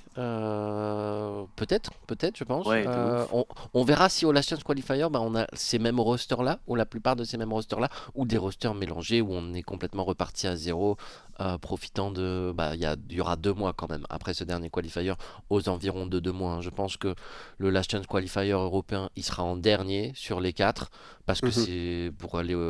les Worlds étant en France, ce sera facile de déplacer une équipe européenne jusqu'à Lyon. Ça coûtera pas très très cher, donc ils peuvent faire ça en dernière minute. Donc ouais, on a eu une consolidation des 16 meilleures équipes. Il y a quelques Français en réalité sur ce deuxième split, qui sont venus s'infiltrer. Voilà, la team BSK notamment, la team BDS, c'est la continuité des Ascend du premier split. Donc une espèce de consolidation du top 16 avec pas mal de Français à l'intérieur. Moi, c'est tout ce qui m'intéresse, hein, vous le savez. Ouais, c'est assez intéressant à souligner. Si on peut passer peut-être au niveau des groupes pour voir un petit peu ce que ça donne, niveau répartition, avec tout d'abord le groupe A où on retrouvera une belle affiche qui va faire rêver ceux qui regardaient Rocket League pendant la saison X des RLCS. Team Vitality contre la Team BDS. En dessous, on a Synergie contre la Team BSK. JK Esports ira affronter Los Leones, ce sont les anciens GG Rocks. Et derrière, les NIP iront défier Caliente. Life is Cool, première surprise. NIP et Carmine Corp ne sont pas dans la même partie de tableau. C'est dingue. C'est complètement fou. Oh là là, free top 6 pour NIP, incroyable. Non, il y a JK Esports. Il y a JK Esports quand même. Mais oui, ça va leur faire du bien. On va peut-être pouvoir voir NIP proposer une run où ils vont pas se faire claquer. Donc ça fait plaisir. Je trouve ça incroyable aussi d'avoir un synergie contre BSK first round. Pour deux équipes qui sont plutôt en forme en ce moment, ça nous propose un très joli match. Dommage, le gagnant va chercher très probablement Vita derrière. Mais ouais, pour NIP, c'est très cool. Bon, j'y crois pas pour le Major, hein, mais c'est très cool. Ouais, ça allait être ma question du coup. Tu nous as donné ta réponse live, Boyan. On a beaucoup parlé d'NIP toute la saison. Est-ce qu'on y croit encore? Est-ce qu'on croit à une run miracle qui les amène au Major et au Worlds, ou est-ce que c'est fini? Faut faire quoi? Faut gagner. S'ils gagnent, ils sont sûrs. Avec une finale, il y a moyen qu'ils décrochent. Ouais, ils décrocheraient un petit tie-break éventuellement. Non, je pense qu'il y a des équipes plus en forme et plus en confiance, un peu plus haut au classement, hein, tout simplement. Ça va être dur d'aller les chercher parce que je vois pas. Cette quatrième place, pardon, elle se joue entre GK et Gentlemates. C'est deux équipes qui vont bien jouer sur ce dernier Open, j'en suis convaincu. GK parce que l'histoire, et Gentlemates parce qu'ils ont réussi à accumuler la confiance. Je vois pas une autre équipe que ces deux-là chercher la place. Ouais, merci Ferry pour le raid, merci Warnick pour le resub, merci beaucoup, bienvenue à tous. Je vais pas faire le mec, hein. Voilà, Nip, moi j'avoue que j'y crois plus. Je ne vois pas une run miracle arriver non plus ce week-end. Je pense qu'on a eu trop de déceptions. Voilà, j'adorerais, hein, intérieurement, j'adorerais la voir, mais on a eu trop de déceptions cette saison malheureusement avec NIP. Même si on aimerait encore y croire, ça nous fait mal pour Itachi, bien sûr qu'on adore. On lui souhaite, hein, de réussir à aller remporter ce dernier tournoi et de faire à JK ce que JK leur a fait au premier split, mais la route va être très longue. Et il vaut mieux partir sans espoir. Très clairement, si on peut passer sur le groupe B, parce que je vois que des gens se posent la question, mais ils sont où la Carmine Corp? Eh ben voilà, ils sont là, la Carmine Corp. Soyez patients. Un petit peu Dignitas face à Chippy Chips. Derrière, Gentlemates face à 100%. 100%, on n'en a pas beaucoup parlé, hein, mais qui a totalement disparu, hein, sur le deuxième split. Vraiment, c'est une catastrophe, 100%. Pour une fois, les gens ne pourront pas dire que Dignitas a une partie de braquette facile, puisque Gentlemates est dedans. Carmine Corp contre ATM, Achronic, Tempo et Matt. Forward face à Dopamine. Carmine Corp, eux, ont pour une fois une partie de braquette plutôt simple. Enfin. Life is Cool, après avoir joué NIP tout le temps, ils peuvent souffler dans ce groupe B. En tant que site numéro 1 européen, gagnant du Major, double de beaucoup trop gagnant de championnat, enfin d'Open, c'est enfin toi qui as la run la plus facile, quoi. Merci, le format, il était temps. Ça a été, c'est vrai qu'ils ont eu des runs vraiment très compliqués, encore plus sur ce deuxième split. Après, si ça se trouve, on leur souhaite pas, hein, mais peut-être que c'est là qu'ils vont un petit peu trébucher dans la phase de groupe, tu vois, un peu trop de relâchement en mode, tu sais que, bah voilà, tu as des équipes qui sur le papier sont un petit peu plus faibles, donc on ne sait pas trop ce qui peut arriver. J'allais y venir justement, Boyan, ce forward contre Dopamine. En vrai, dans le groupe A, on a Synergie, BSK. Comme Life l'a dit, deux équipes plutôt en forme, un match très intéressant. Dans le groupe B, on a ce forward Dopamine avec une équipe de forward qui fait des bons résultats sur ce deuxième split. Une équipe de Dopamine et notamment Kedop qui n'arrive pas à dépasser le top 9. En vrai, ce match-là, il est capital aussi parce que si tu perds derrière en loser bracket, si tu gagnes ton premier tour de loser, tu vas probablement jouer soit Dignitas, soit Gentlemates pour aller te qualifier. Ça va être compliqué. C'est le 8e contre le 9e, hein, forward contre Dopamine. Ouais. En réalité, le problème, c'est qu'ils n'ont jamais réussi, hein, les Dopamines. C'est terrible, c'est terrible. Il y a 2 semaines, ils auraient dû aller chercher ce top 8. Mais forward, ils sortent sur 2 top 8. Le deuxième, moins ridicule que le premier. Le premier, ils étaient dans l'apprentissage des playoffs, hein, j'imagine, beaucoup de pression. Mais le deuxième, je trouve qu'ils ont vraiment bien joué. Je crois que c'était contre... Non, c'était pas contre Dignitas parce qu'ils jouent Caliente, je sais plus contre qui ils perdent. Mais ils se défendent bien, je trouve, contre JK, il me semble. Donc ouais, je vois quand même forward favori, hein. Malheureusement, les résultats parlent d'eux-mêmes. Est-ce qu'on voit une surprise ce week-end sortir dans le top 8, messieurs? Attends, sortir, ne pas faire top 8 ou faire Non, top 8 sortir, justement sortir dans le top 8. Voilà, faire top 8. Ok. Est-ce qu'on considère par exemple BSK encore ne comme une sera plus surprise une ou pas? surprise. Non, je Oui, pense non, pas. BSK n'est plus une surprise. Ouais, Synergy n'en est pas une non plus. Non, Ça serait stylé que K-Dop il en fasse une quand même, il a titillé le top 8 toute la saison quoi. c'est vrai. Ça serait Très quand sympa. même cool. Si je dois mettre une pièce, voilà, je trouve que tu sais, parmi les différentes équipes, c'est peut-être K-Dop, c'est peut-être le joueur, en tout cas son équipe, qui mérite le plus de faire top 8 tellement il a frôlé les playoffs sans le faire, tu vois. C'est le joueur le plus régulier de la saison. Voilà, ça personne Ah ne ouais. peut lui enlever. Je pense dans le Tout le monde temps. entier, personne n'est aussi régulier que K-Dop cette saison. Toujours à la même place. On lui souhaite effectivement une meilleure fin ce week-end. Ça serait sympathique. Parlons maintenant de l'enjeu qui nous tient en haleine. La qualification pour le Major. Carmine Corp, on l'a dit, ils sont déjà qualifiés. Dignitas, je crois qu'ils ne sont pas encore officiellement qualifiés Avec la qualif dans le top 16, ils avaient besoin avec la d'un qualif. point. Donc normalement, Ok. c'est bon. Ok, donc Dignitas est qualifié aussi avec la qualif dans le top 16. Vitality suit un petit peu plus loin, mais a aussi une belle marge d'avance sur GK et Gentlemates qui sont à égalité à la 4e place avec 14 points. Et on a pas mal de scénarios en vrai où ces deux équipes pourraient potentiellement s'affronter, que ce soit dans les playoffs au niveau du winner bracket ou derrière en loser. Qui passe? Vita et Gentlemates. Vita et Gentlemates? Ouais, ça va pas être facile face à GK. Je pense parce que GK va sortir son meilleur jeu. C'est une certitude. Je pense qu'on peut leur faire confiance sur la nécessité d'être clutch et la capacité à se mettre à ce niveau-là. Mais je pense que les Gentlemates peuvent le faire. Moi, je suis très très très enthousiasmé par leur gameplay, par ce qu'ils nous ont montré sur les deux premiers Open. J'ai confiance en eux. Je pense qu'ils montent en puissance et direction rallye pour eux. Partage cet enthousiasme, Life is Cool. Je suis en train de réfléchir au bracket des deux teams. Parce que pour moi, je rejoins Boyan. Pour moi, Gentlemates c'est meilleur que GK. S'il y a un match entre les deux, je pense que Gentlemates gagne. Mhm. Mais c'est le bracket qui va décider.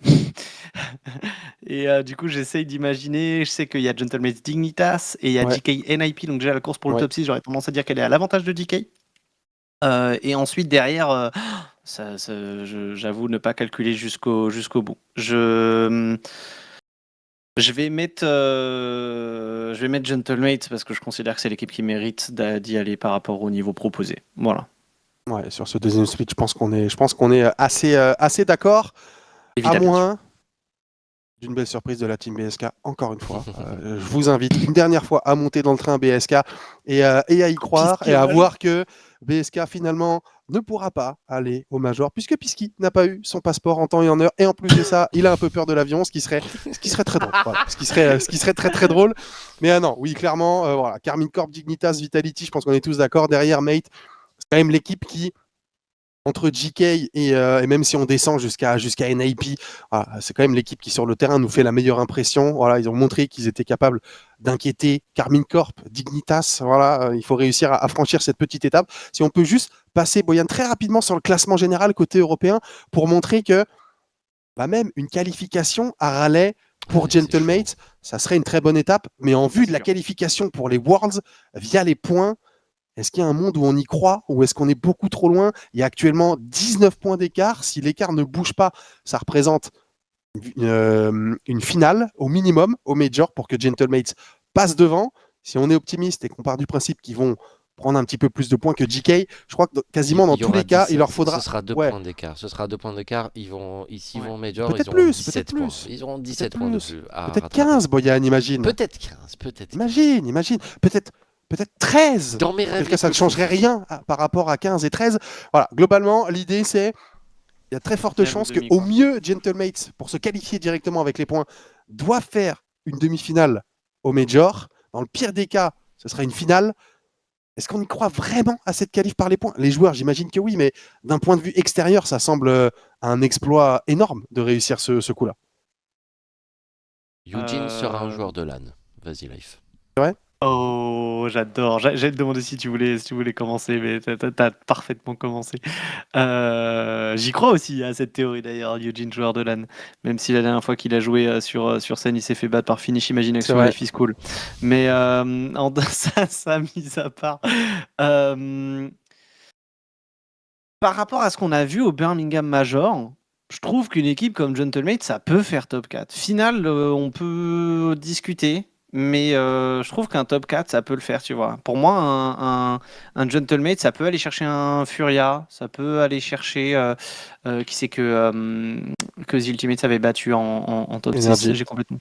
En Non, top 6, Energy, Vita. c'est Vitality. Non, Ouais. Furia avait battu Vitality, effectivement. Ah, mais Ultimate, ils battent Euh, Vita dans le winner bracket. Et ouais, voilà, mais de l'autre côté du lower, c'était qui? J'ai complètement Les oublié. Falcons contre Ah, c'était Falcons, voilà. Energy. Ouf. Ah oui, oh, c'était Falcons. Ouais. J'ai oublié, c'était Falcons. Mais après, Falcons, c'était pas si exceptionnel que ça non Non. plus au C'est Major. vrai. Je trouve que ça fait partie des équipes qui, effectivement, c'est dur, je suis d'accord. Impossible, je le considérerais pas comme impossible, ou en tout cas de peu probable, parce que je trouve que Gentlemate, c'est des joueurs qui s'inscrivent bien dans cette lignée de cette flopée d'équipes qu'on a cette année, qui ouais peuvent performer et aller chercher un top 4 quoi. Là, derrière si c'est finale, on peut peut-être en rediscuter parce que la finale vas-y faut aller la chercher. Ouais. Mais Ouais. faut que les étoiles s'alignent un peu plus. Mais top 4 ça peut le faire. C'est pas le scénario le plus probable mais ça peut le faire je pense. Ouais, top 4, ça demanderait déjà une très grosse perf, mais c'est vrai que si on n'arrive pas à réduire l'écart en dessous des 16 points, ce qui représente un top 4 au Major, la finale, ouais, ça risque d'être compliqué.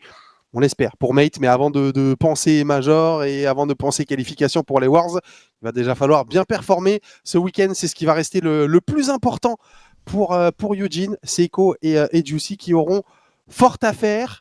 Avant de faire le petit flashback quiz rapidement, parce que je vois que l'heure tourne, Boyan, c'est ton Bien heure. sûr. C'est l'heure de notre sponsor, IFC. Bien sûr, merci à IFC d'être avec nous. Attendez, je vous affiche également le titre pour ce petit point. IFC, on vous en parle, on vous en parle dans le Baguette Flash, on vous en parle dans le Rocket React, on vous en parle en RLCS, on vous en reparlera. Cette semaine, IFC lance les tournois 1v1. Et ce qui existait déjà aussi sur... merde, ça a coupé la vidéo. Attendez, je vais la relancer alors. Ce qui existe, ce qui existe également sur IFC, c'est les communautés. Il existe une communauté Rocket Baguette depuis quelques mois. Déjà, on bossait avec IFC sur des pronostics. Vous pouvez rejoindre la communauté Rocket Baguette et participer au tournoi 1v1 qui vous permettront d'être le meilleur joueur 1v1, par exemple, de la communauté Rocket Baguette et de faire en sorte que Rocket Baguette devienne la communauté la plus forte sur IFC. Dans les différents tournois, il y a du 1v1 donc, qui arrive cette semaine, mais il y a aussi du 2v2 et du 3v3, un classement général. Tout ça, ça se passe sur l'application IFC que vous pouvez télécharger sur tous les stores. Point d'exclamation IFC dans le chat pour avoir toutes les informations. On les remercie pour leur confiance. Si jamais vous avez envie de jouer à Rocket League, foncez tout seul ou avec des coéquipiers. Il y a des tournois tous les jours sur cette plateforme, plusieurs fois par jour. Ouais, et on vous remercie, vous aussi, bien sûr, de nous soutenir et de les soutenir en allant vous inscrire et en participant à ces tournois avant l'interview d'ApparentlyJack qui va arriver d'ici quelques petites minutes. Le petit flashback quiz, le rendez-vous. Ça y est, voilà. On avait laissé tomber le quiz pendant un moment, il est revenu. Et attention, parce que Boyan, il est en streak. Tenant du titre. Il est en Ah ouais. forme, effectivement. C'est lui qui a gagné le titre mercredi dernier. On le rappelle, sur une Brillamment. question très compliquée. Combien y a-t-il de K dans le pseudo K-Dop? Boyan, réponse? Toujours 1.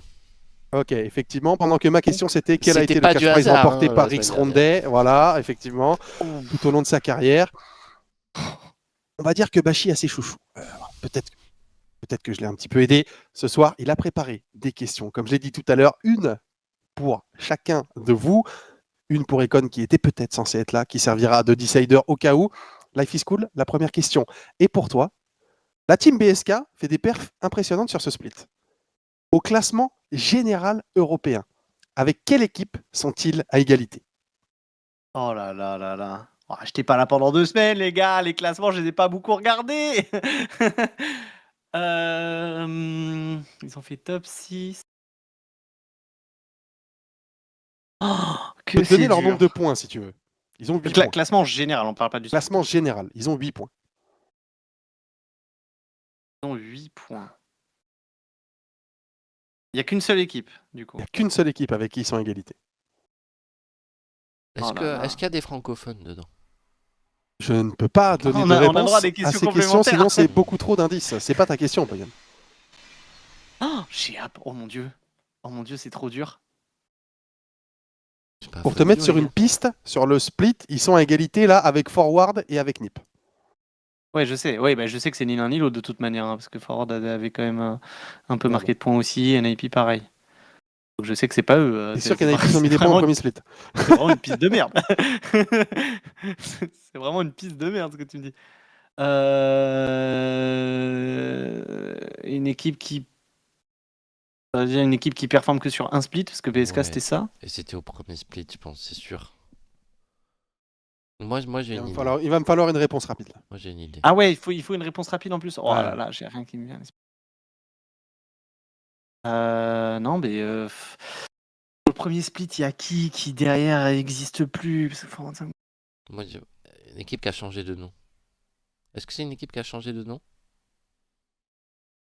Pas à donner de Deuxième. réponse à cette question, Boyan. Je ne suis pas là pour donner des indices. Moi je pense que c'est une Deuxième équipe qui a changé de nom. Toi, tu penses que c'est une équipe qui a changé de nom? Ouais. Ah ouais? Ouais. Qui a pas On va marqué commencer le beaucoup de décompte points. Life is Cool. Oh merde. Dans 10, 9, Non, mais dans ce cas-là, le seul que je vois. 7, 6, 5, 4, BDS, ils ont changé de nom.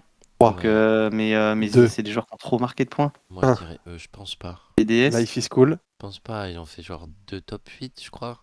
Et La au réponse, split, Life is rien. Cool. Ah, mais derrière, ils font rien. Oui, c'est ça. Justement. BDS.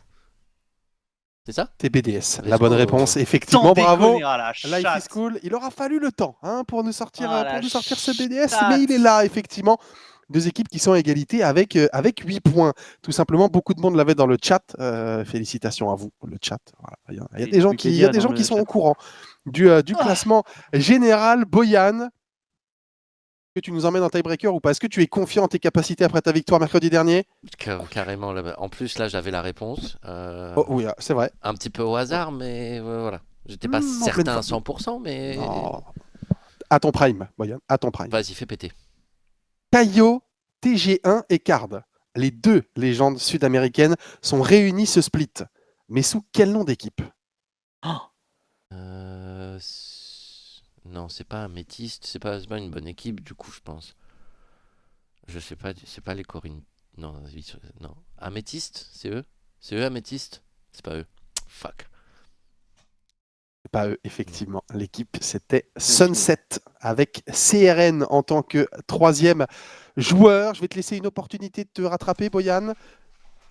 Life is Cool, quoi qu'il arrive, sera gagnant. Je le dis, cette question compte pour 0,99 points. Comme ça, Life is Cool a un point. Cette saison, combien d'équipes différentes ont gagné un Open, toutes régions confondues? Ouf. Pas forcément besoin que tu me les cites, juste tu me donnes le. Ouais, Faut le temps de compter, quoi. MENA, ils sont 2. OCE, ils sont 3. Ça fait 5. APAC, ils sont 1. SSA, ils sont 1. Ça fait 7. SAM, ils sont 2. Ça fait 9. NA, ils sont Energy, Genji, Space Station. Ça fait 12. Et en Europe, ils sont 3, ça fait 15. Je crois que c'est 15. Je crois avoir compté 16, mais me suis peut-être trompé.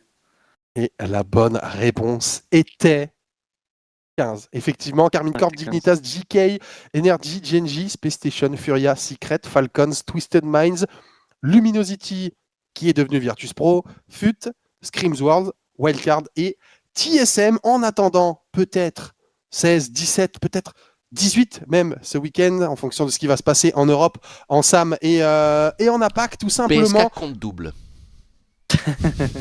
J'aime beaucoup ce que j'entends. Effectivement, ça ferait très très plaisir de voir BSK réussir à gagner. Ça n'arrivera probablement pas, mais ça ferait quand même très plaisir de les voir réussir. Et ben voilà, c'en est terminé de ce Baguette Flash. Non, c'en est pas terminé de ce Baguette Flash. Nous, on va se laisser ici par contre, parce que vous allez voir que l'interview d'ApparentlyJack va vous captiver. On ne reviendra pas après l'interview d'ApparentlyJack parce que elle est assez longue, donc on va vous laisser savourer ça tranquille. On va aussi la savourer tranquillement parce que globalement, mis à part Boyan qui ne va pas la regarder parce qu'il n'en peut plus de la voir puisqu'il a géré le sous-titrage, la traduction et compagnie, il la connaît par cœur. Nous, on va la découvrir avec vous. Donc on se laisse ici, on se donne rendez-vous ce week-end, vendredi, à partir de 17h, viewing party des matchs européens sur Rocket Baguette. Ensuite, samedi et dimanche à partir de 16h30 pour le main event avec Boyan, avec Life, avec Kima qui sera en studio pour vous raconter absolument tout ce qui va se passer du côté européen. En attendant, passez une excellente fin de semaine. Demain, Merci Cash Cup. d'avoir été là. Demain, Cash Cup de V2. C'est vrai, j'ai failli oublier. Demain, Cash Cup de V2. Bien dit, mon très cher Boyan. Passez une excellente soirée.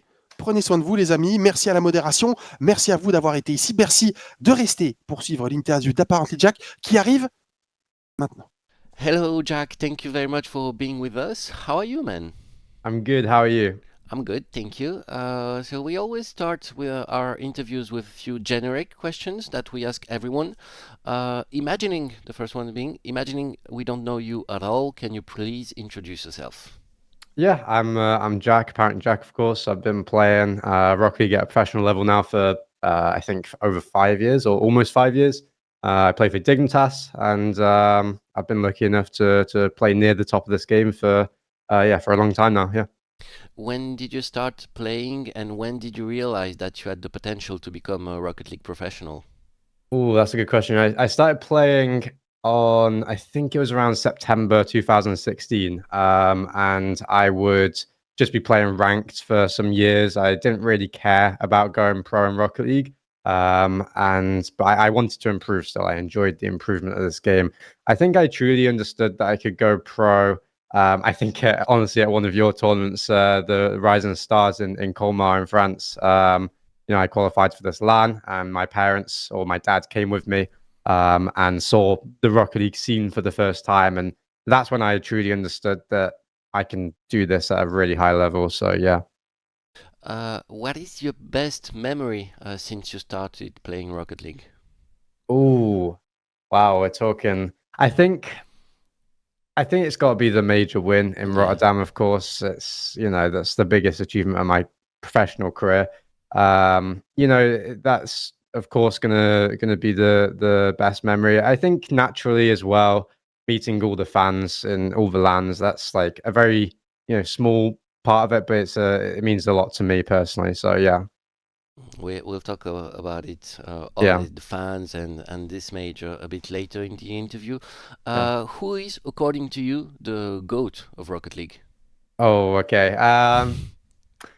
I'm happy with either of KDOP or Monkey Moon, honestly. I think it's got to be either of those two. I think recently Monkey has taken, that kind of role a little bit more. So I think I would give it to him, especially competing against him over the last years. It's you go into the series, it's going to be an insanely hard, and whenever you're watching him play against anyone else, that he's kind of the final person that you have to beat, I guess. So Monkey probably, but KDOP I think still has an argument for it just because of how dominant he was and how many grand finals he made consecutively and how many tournaments he won.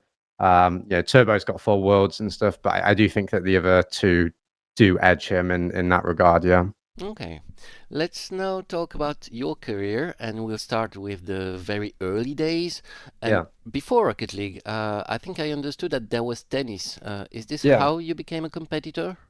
Yeah, definitely. Yeah, I played tennis from around 6 years old, I think, just turning 7 around there, to about 16 or 17. So for around 10 years. So I was very competitive. I was always trying to improve, and I guess that put the competitive mindset into me to translate that into Rocket League. I stopped playing tennis because of COVID and because of injuries. I was starting to not enjoy it anymore because of these things, and luckily I had Rocket League, in my pocket, kind of thing to transition into and really put my competitive drive into that. So yeah. You mentioned your dad. Does he have a role in this, in you becoming a competitor?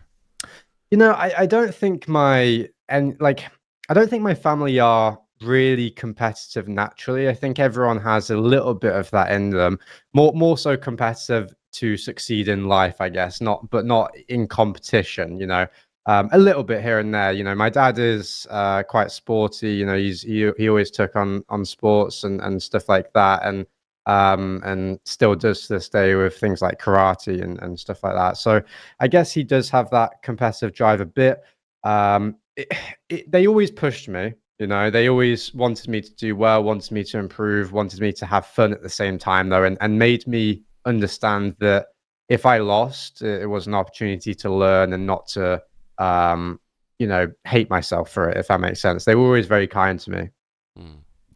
In Rocket League, you attended your first competitive events as a coach. I wasn't aware of that. Is that true?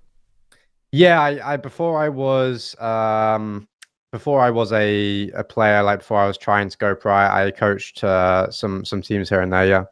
Okay. And I enjoyed that. It was a weird experience. It was a German team, actually, a German team. So they would be coming in German. I didn't understand any German, but I would pick things up in their comms, and they spoke English as well, so I would be able to help them out. But yeah. Okay. How did you end up in this? I guess it's just because I wasn't wanting to go pro, so I didn't want to try and go pro. I was still playing tennis, and that was where my focus was, and school and stuff. And I just wanted to still be involved in the scene. I still loved the game. That's the thing. I've always loved the game, even when I wasn't competing. Always loved it. So I just wanted to try my hand, I guess, in coaching a team and helping them out a little bit. Mm-hmm. Then, as a player, your first appearances at the sub-top level, at the European level, it occurred in our Rising Stars tournaments. You won a Dutch league with Joris and Anya and qualified for a LAN in Colmar. Are those good memories? Oh yeah, they're very good memories. I couldn't believe it, really. I was actually on the way traveling back from a tennis tournament in the car and with my dad, and got the message from, I think it was from you, that said we had qualified for this LAN, and I don't think we knew beforehand. I don't think it was public or anything. It was improvised. It was all improvised. And that is the only reason, really, that I went pro. I think if I didn't go to that LAN, I don't think it would have. I just don't think it would have happened. Because I was always scared to tell my parents. It sounds stupid, but you know how parents can react to games. They were very supportive in the end, but I was just worried that they were going to think it was weird and thing, And they did at the start, but they understood it very quickly and got used to it, and now they love it. So I wasn't sure I was even going to go to that LAN, but eventually I did tell them. They did take me, and I guess it was a great memory. My dad loved it. I loved it. Getting to meet everyone, getting to play on the stage. Yeah, it was amazing.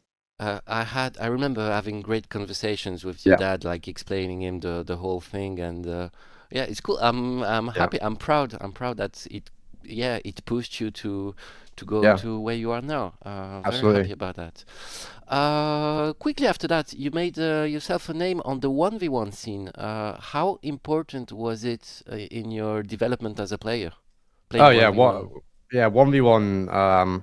It's everything for me as a player. Really, it's really where I based my whole play style from. 1v1, you can still see it in my game today that it has a lot of tendencies that came from 1v1. And yeah, I mean, it allowed me to put my name out there, get people to understand who I was. It allowed me to progress my confidence as a player, getting wins against some top tier players who have great results in RLCS before I've even made a regional, for example. It allows you to think you're a bit better than them almost, in a good ego way. It allows you to have a nice ego about yourself and have that confidence to progress. So it pushed my name out there. It gave me tryouts with some top tier bubble players, and then soon after that I joined some great players who had some decent results at the time, Polar and Dead Monster, and then that allowed me to progress in 3v3. And the transition is perfect because We're now in 2020, like mid 2020, COVID is happening, and RLCS is changing formats. Good news, it's now open. You can play in it. Everyone can qualify for it. Bad news, we didn't know, like there was no LAN this season. We didn't know at the beginning. So how do you feel at the start of RLCS X? Do you see opportunities or maybe anxiety because of the COVID environment?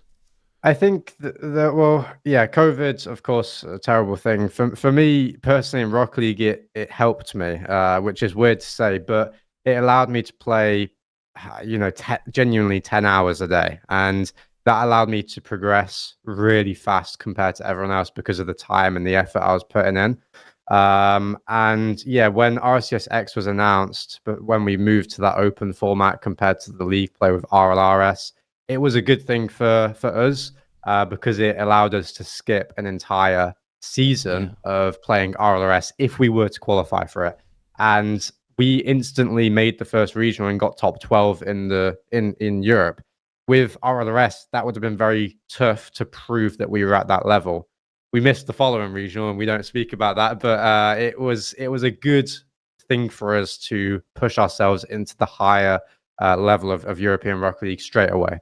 Yeah, then you qualified for the third, and then you instantly recruited by a professional team. So you joined Jorios and Violent Panda, Dignitas. Did you feel it was an achievement or only the beginning? Oh, I did think a little bit of both. You know, I'm always very good at getting to a certain level, achieving a good result, and taking a step back and realizing this is a good thing. At the same time, realizing that it's a great opportunity to improve and push higher. So a little bit of both, I guess. You know, I understood that I needed to work a lot harder because these players were a lot better than me. I don't think I was ready straight away to go to this team, in all honesty. I was a little bit below them, but within 2 regionals, I had caught up and I improved a lot because of the guide of all these great players that I was under, basically. So straight away it was very hard to transition, but I was working hard, so I deserved it, I guess, eventually. So what is your main takeaway of this first season as a professional player? Yeah, I think that it gave me a ton of confidence. I think that my main takeaway was that I deserve to be there, I guess. Without sounding too egotistical, I always maybe lacked a bit of that confidence beforehand. And this allowed me to show that I was actually as good as these players that I had looked up to. And I improved way quicker than a lot of other players, and that I could have the confidence in myself to improve faster in the future as well than other players. So yeah, I think that's the main takeaway. Next season, 21-22, LANs are back in Rocket League Esports, and you play with Scrub Killer instead of Violent Panda. You qualify for 2 majors out of 3 and for Worlds. First, are you relieved that life is back to normal, that the esports circuit is back to normal with LANs? Yeah, I guess so. I mean, it was my first experience of a RLCS LAN, so I guess that I didn't, in Season X, I loved Season X, with no LANs because I hadn't experienced an RLCS LAN before, you know what I mean? With 21-22, I guess it was a first experience, and I was very happy for that, yeah. So I knew it was good for the esport. The LANs were incredible to experience as a player and as a fan of the game, naturally. So it was awesome. You attend the first Worlds in Dallas at the end of the season. Disappointing results. You finished top 16. Can you talk us through that season quite quickly? Because I remember the first major. I remember a matchup against Semper Esports in quarterfinals. That was insane to watch. Yeah. We were a bit happy because there was Casio and they won. But then you dropped over the course of the season. Yeah, it was a tough season. I think it started off well. We got I want to say it was top 4 in the first regional. We won the second regional, top 4 in the last regional, maybe something like that. Yeah, and then we qualified for Sweden. We went 3-0 in the Swiss stage of Sweden, beating Semper as the last team, I think it was, to qualify for the top 8. And then we matched up against Semper again in the quarterfinal. We lost in game 7. And we got too comfortable. We thought we were way better. I think in our heads, we thought we were so much better, and we could almost cruise to that win. And that was a really big mistake. That LAN I look back on and really think that, of course, BDS won it. They absolutely deserve it. We were doing very well against BDS at that time in the online season. We thought that if we could get through Semper and face off against BDS, we thought we could have a chance at winning the LAN kind of thing. So it was disappointing to lose against Semper. I really regret that. I played a really bad series in that one. And it made me lose a lot of confidence in myself at that stage. That didn't help me at all. So going into the next split, we got to a grand final. Of course, Team Queso came along and started dominating. We went to the LAN. We had a very fortunate bracket. I don't know if you remember, but Falcons didn't go. Yeah, they were called, I think, SRG at the time or something like that. But yeah, they weren't allowed to, or they didn't go. They couldn't play. And so our group of 4 teams had 3 teams. Yeah. We got reverse swept in the first series, which was the most important one for us to win. We would have gone on to the top 6 of that tournament if we just didn't get reverse swept in that series. So there were a few, and of course, Worlds happened where we made it through the wild card format to the top 16 main event, and then we lost against a close series against Falcons, and then we crumbled against the club, I think, in the lowers. So it's a tough season to look back on, because I hated it, in all honesty. I really didn't enjoy myself at all. It was really fun, but I also just, the environment I was in, we just didn't get on as teammates a lot of the time. Or maybe in my head, I was just not as confident in myself as I needed to be.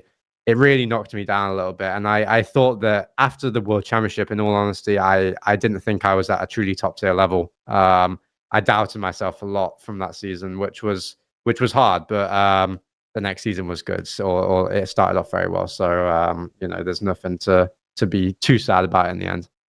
My next question was about next season. Of course, you moved to NA with Nolly. You became the first EU players to go to the United States to play Rocket League. I was about to ask what motivated this move, but it was the disappointment of the previous season. Or something else. Yeah, a little bit of everything. So, me and Nolly had tried out previously for I don't know if you remember, but there was the Intel World Cup with it was a weird tournament, but it was the countries played against each other. But I think it was online. But anyway, I was trying out for the England team with, I think, Devo and Nolly, and we were playing very well together. They picked Archie in the end, even though we were playing really good together. Archie was just doing very well at the time in RLCS. But me and Nolly knew we played well with each other. So the following season, he had a good placement at the World Championship, a top 8. He had a very close series against BDS, I think, with Casey at the time. And so he was a great player. He asked me if I wanted to team with him, and we hadn't done any tryouts because I was away on vacation, on holiday, with some of the English players, and I was trying out with other players, but none that were truly top tier. And Nolly just asked me to team, and I said, yeah. He believed in me, and we explored our options in Europe and in North America. And Genji came along and said they would support us as a duo, basically. And I saw this player, Chronic. I'd been watching him the previous season. I was just very impressed with how he moved on the pitch. His results weren't amazing, but just his skill, I just thought it was really, really good. And Nolly actually hadn't heard of him. He didn't know who he was, but he just trusted me that he was good, and we just picked him up. It was a really strange formation of a team. And then we moved to North America, and we started playing really well. Okay, that's funny about Chronic. My question was how would you pick him up? Because we didn't know about him neither, and we've always felt like that NA pros wouldn't give their chance to sub-top players, wouldn't try them in a team, wouldn't recruit them. Was it like a message you were sending the NA scene? Yeah, I guess not. I wouldn't say it was a message. I mean, I wasn't too concerned about what other NA players or teams thought about me, or us. They actually, when we first moved over, I felt like the NA players and the NA teams actually hated us a bit. In honesty, I don't think they will tell you that's the truth, but I think it's the truth. I don't think they liked us. They didn't think we would do well. They didn't like us, and we picked up Chronic because we just thought he was great. And within our first scrim, me and Nolly were still in Europe, and we were scrimming cross region over in NA teams. We were playing against SSG, who going into the season they just picked up LJ, and they were meant to be a top 2, maybe even top 1 team. Apart from G2 and FaZe, maybe top 3 then. But they were very good. And we went even with them. Chronic was an amazing player straight away in the first scrim. He was better than I even thought he'd be. So I think the NA players and the NA teams very quickly realized that he was better than they thought. They thought that he would choke in tournament. They thought he wasn't going to be good in RLCS. There used to be a narrative that players that were very good in ranked weren't going to be good in RLCS. And that's disappeared over the years, but it was still pretty relevant back then. And I just thought that was so stupid. And I knew this guy was going to be good. And luckily he was for me. So he was an amazing player, still is. Yeah. Big question. Is EU better than NA? You know the answer. Oh yeah, of course. Yeah. I mean, when I moved over to NA, they had a season of really good LAN placements. However, Europe always had the best team. That's just the simple answer in 21-22 season. And in that full split, we had Genji as who won. We had some other good top placing teams. And then after that, EU was way better, clearly, in terms of the best team, in terms of consistency, everything. So yeah, EU's way better. They have been really since the start, but sometimes NA had a really, really top tier team here and there. Yeah. At first, like NA was better, or at least even. What are the main differences that allowed Europe to progress more? Quickly?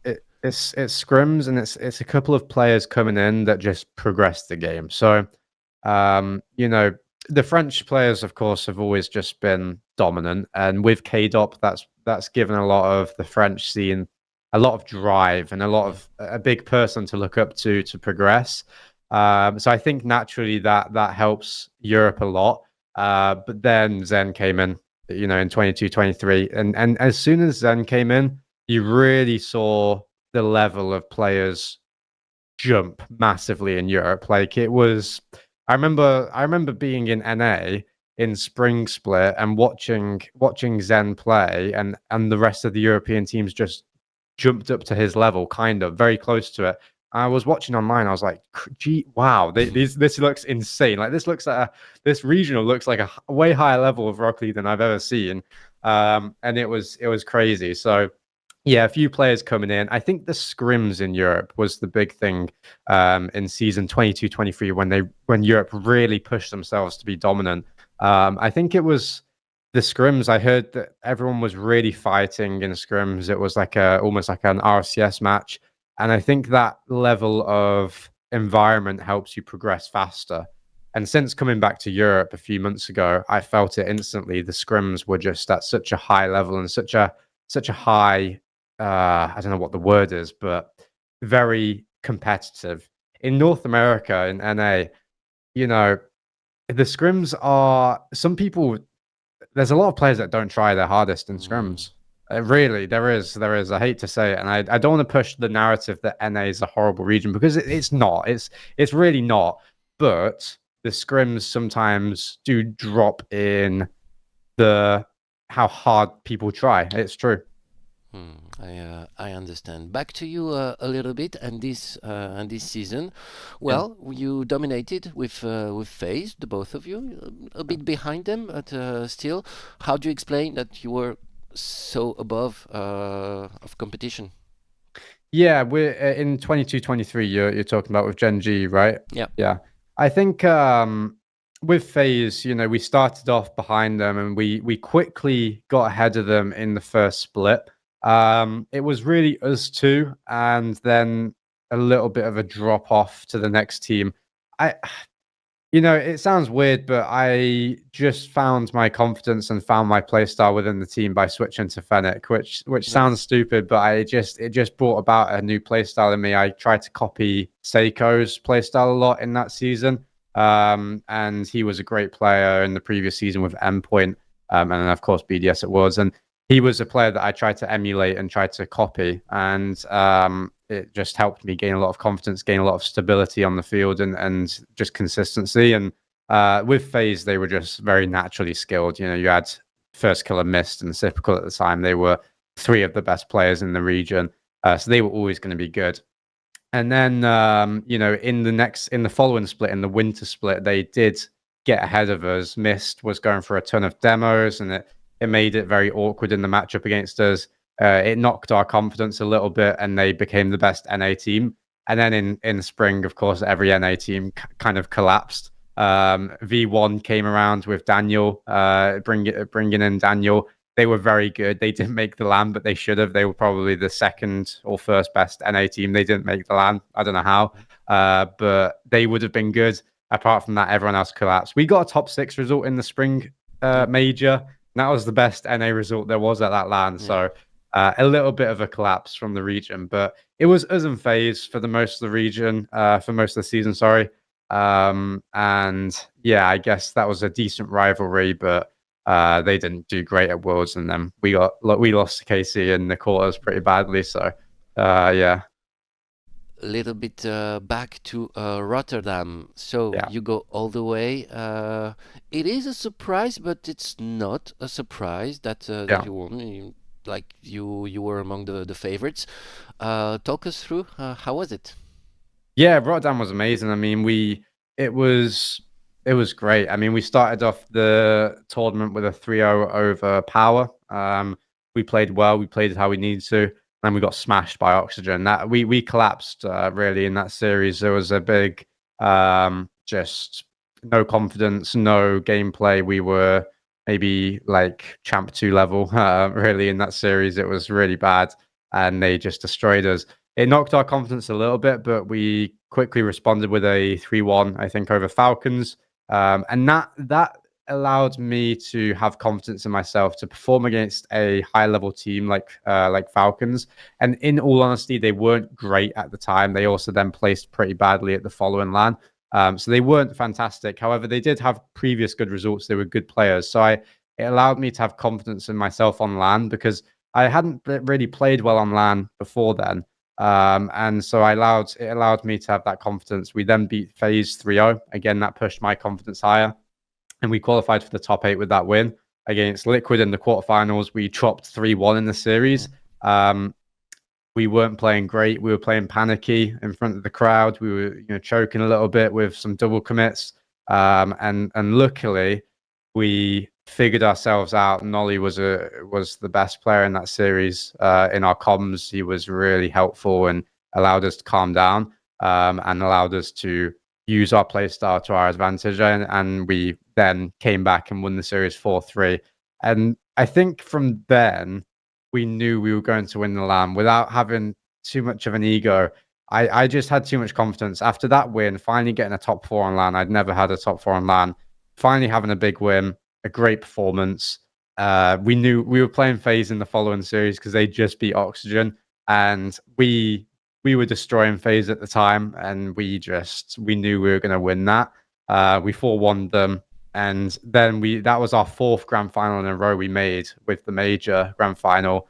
We just had so much confidence, and even though the series against Moist was close, it didn't feel too close for us. It sounds weird. It felt really comfortable. We were just firing really well. We were shooting really well, challenging perfectly. I had a great series, a great game 5 in particular, and then my teammates stepped up a lot for game 6. Chronic scored 2 great goals. Nolly made an amazing pass to me, and then we won the major with a few seconds left. So yeah, an amazing feeling, indescribable really. But it's a long time ago now, which is weird to think about because it's gone by very fast. You also got the MVP of that LAN, right? Mm-hmm. How does that feel? I did, yeah.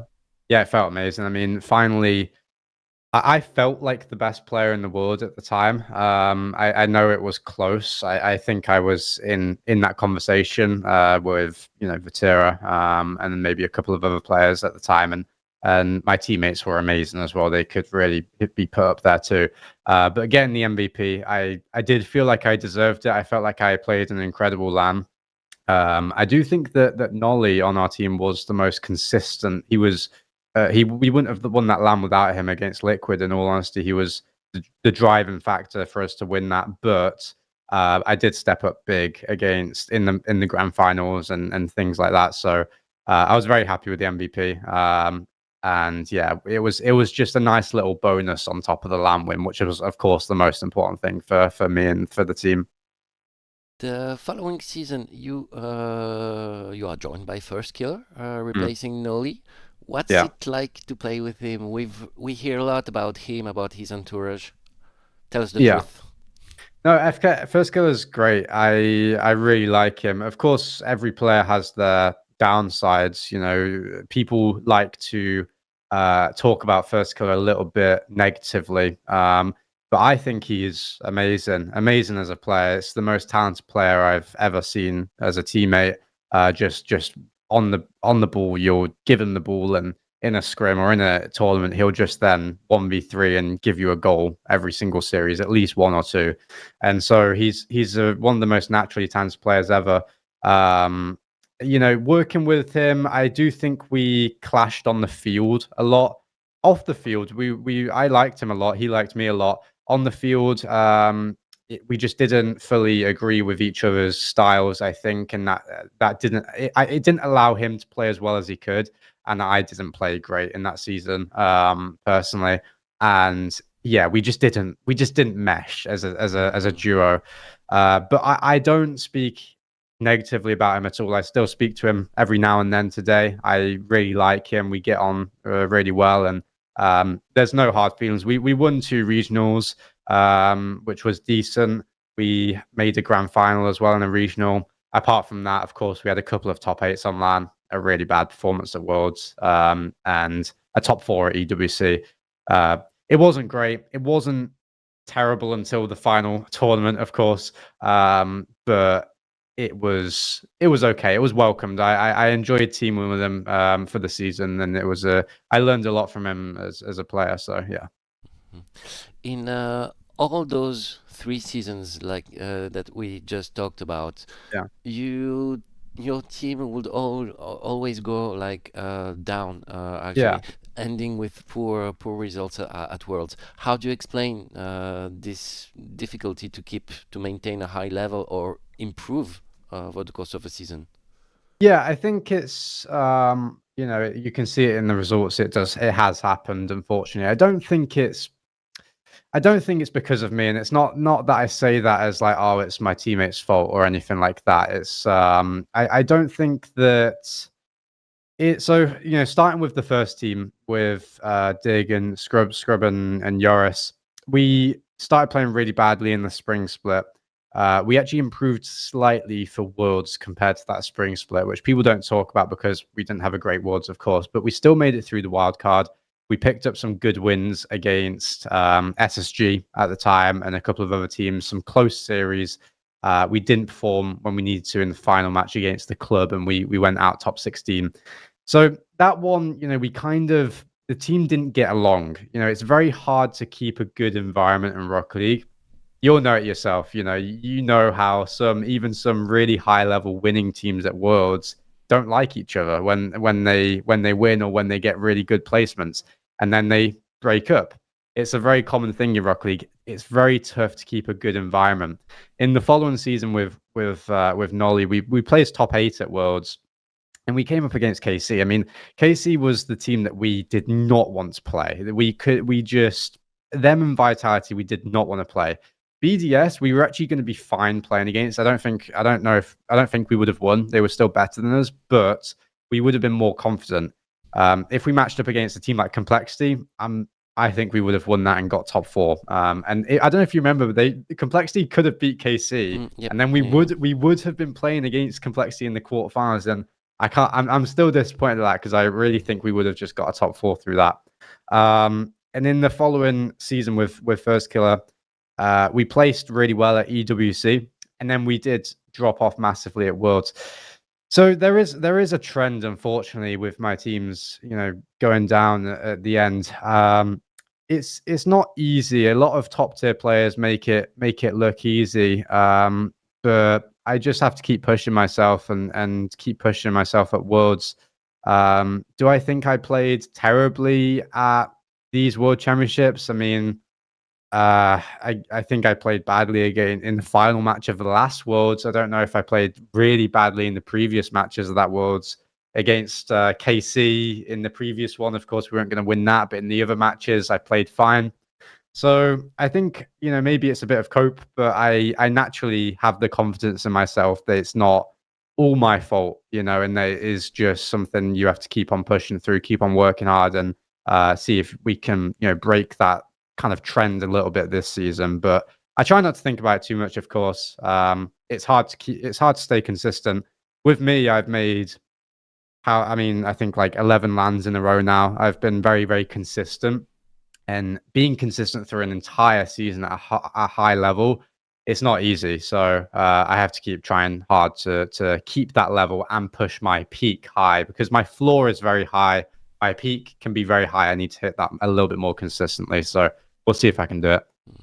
Well, we'll get to it. I think you're getting closer, but let's get to it. It's time to come back to Europe, back to Dignitas, a club you already know, with Joros, a teammate you already know, coached by Violent Panda, a former teammate, with Steezy, another European player that was in NA last season. Yeah, this all looks planned like for years. Meeting back together here at Dignitas now. Yeah, it's nice being with people that you know. Of course, it's strange at the same time, because you know how it is in Rocket League. Teammates that you've been with previously, you usually break up for a reason. Usually, you want to have fresh faces, new people to work with. And so coming back with two players that I've already been with, Yoris and Panda now as a coach, it's welcomed, but of course, it's hard at the same time to push each other, because you've already worked with each other. You know how it was before. Now it's very different. It's very different now. Yoris has grown a lot as a player and as a person. I've grown a lot as a player and a person. I have way more confidence in myself now as a player than I used to when teaming with him. Yoris has a lot different of a play style now than he used to when he was this ultra mechanical player. He's still very mechanical, but back then he was, top 5 mechanics in the world almost. And so it's not the same. So his play style is very different now. And so it's nice bringing on Stizzy. He's now the most mechanical on the team, and he's that player that you are looking to kind of make the plays a lot of the time. Of course, every player needs to be able to do that, but Stizzy is the flashiest on the team, and so he's got a lot to grow into and to prove himself with. And he's been doing that, so it's really nice.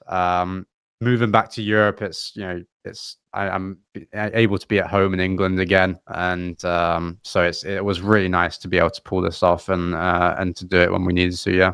How did this happen?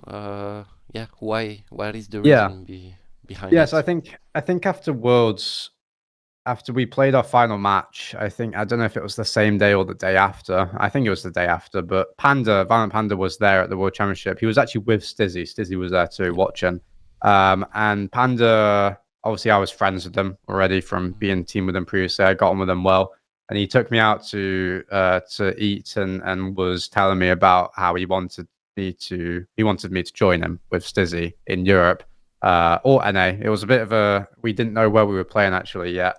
But he wanted me to join him and Stizzy. And so that was my kind of highest option, my best option going into the following season. I had some NA tryouts at the same time with Chronic and some other players, and they were going very well. And when it came down to it, Stizzy was just performing really well in scrims.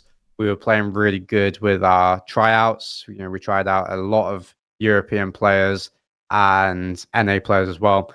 And we had some great results against KC Vitality, who were the two teams that you really were kind of matching your results in scrims against. You wanted to see how you performed against KC Vitality. Those were the two teams.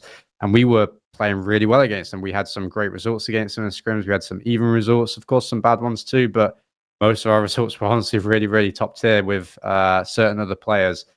We actually never tried out Jorius.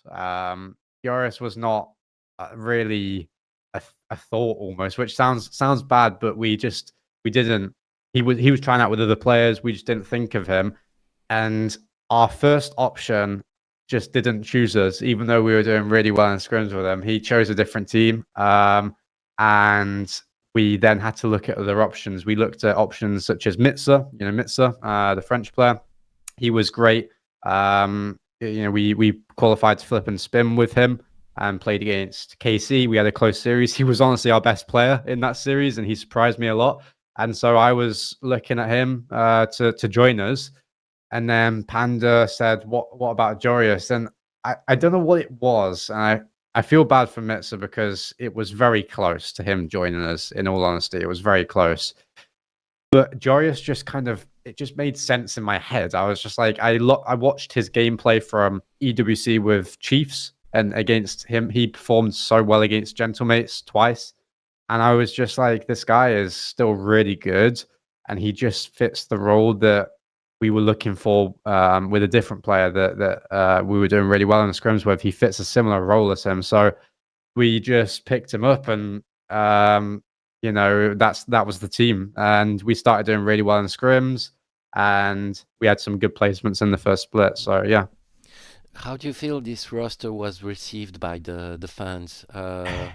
Did they Yeah. consider you washed because you were coming from an A, for example?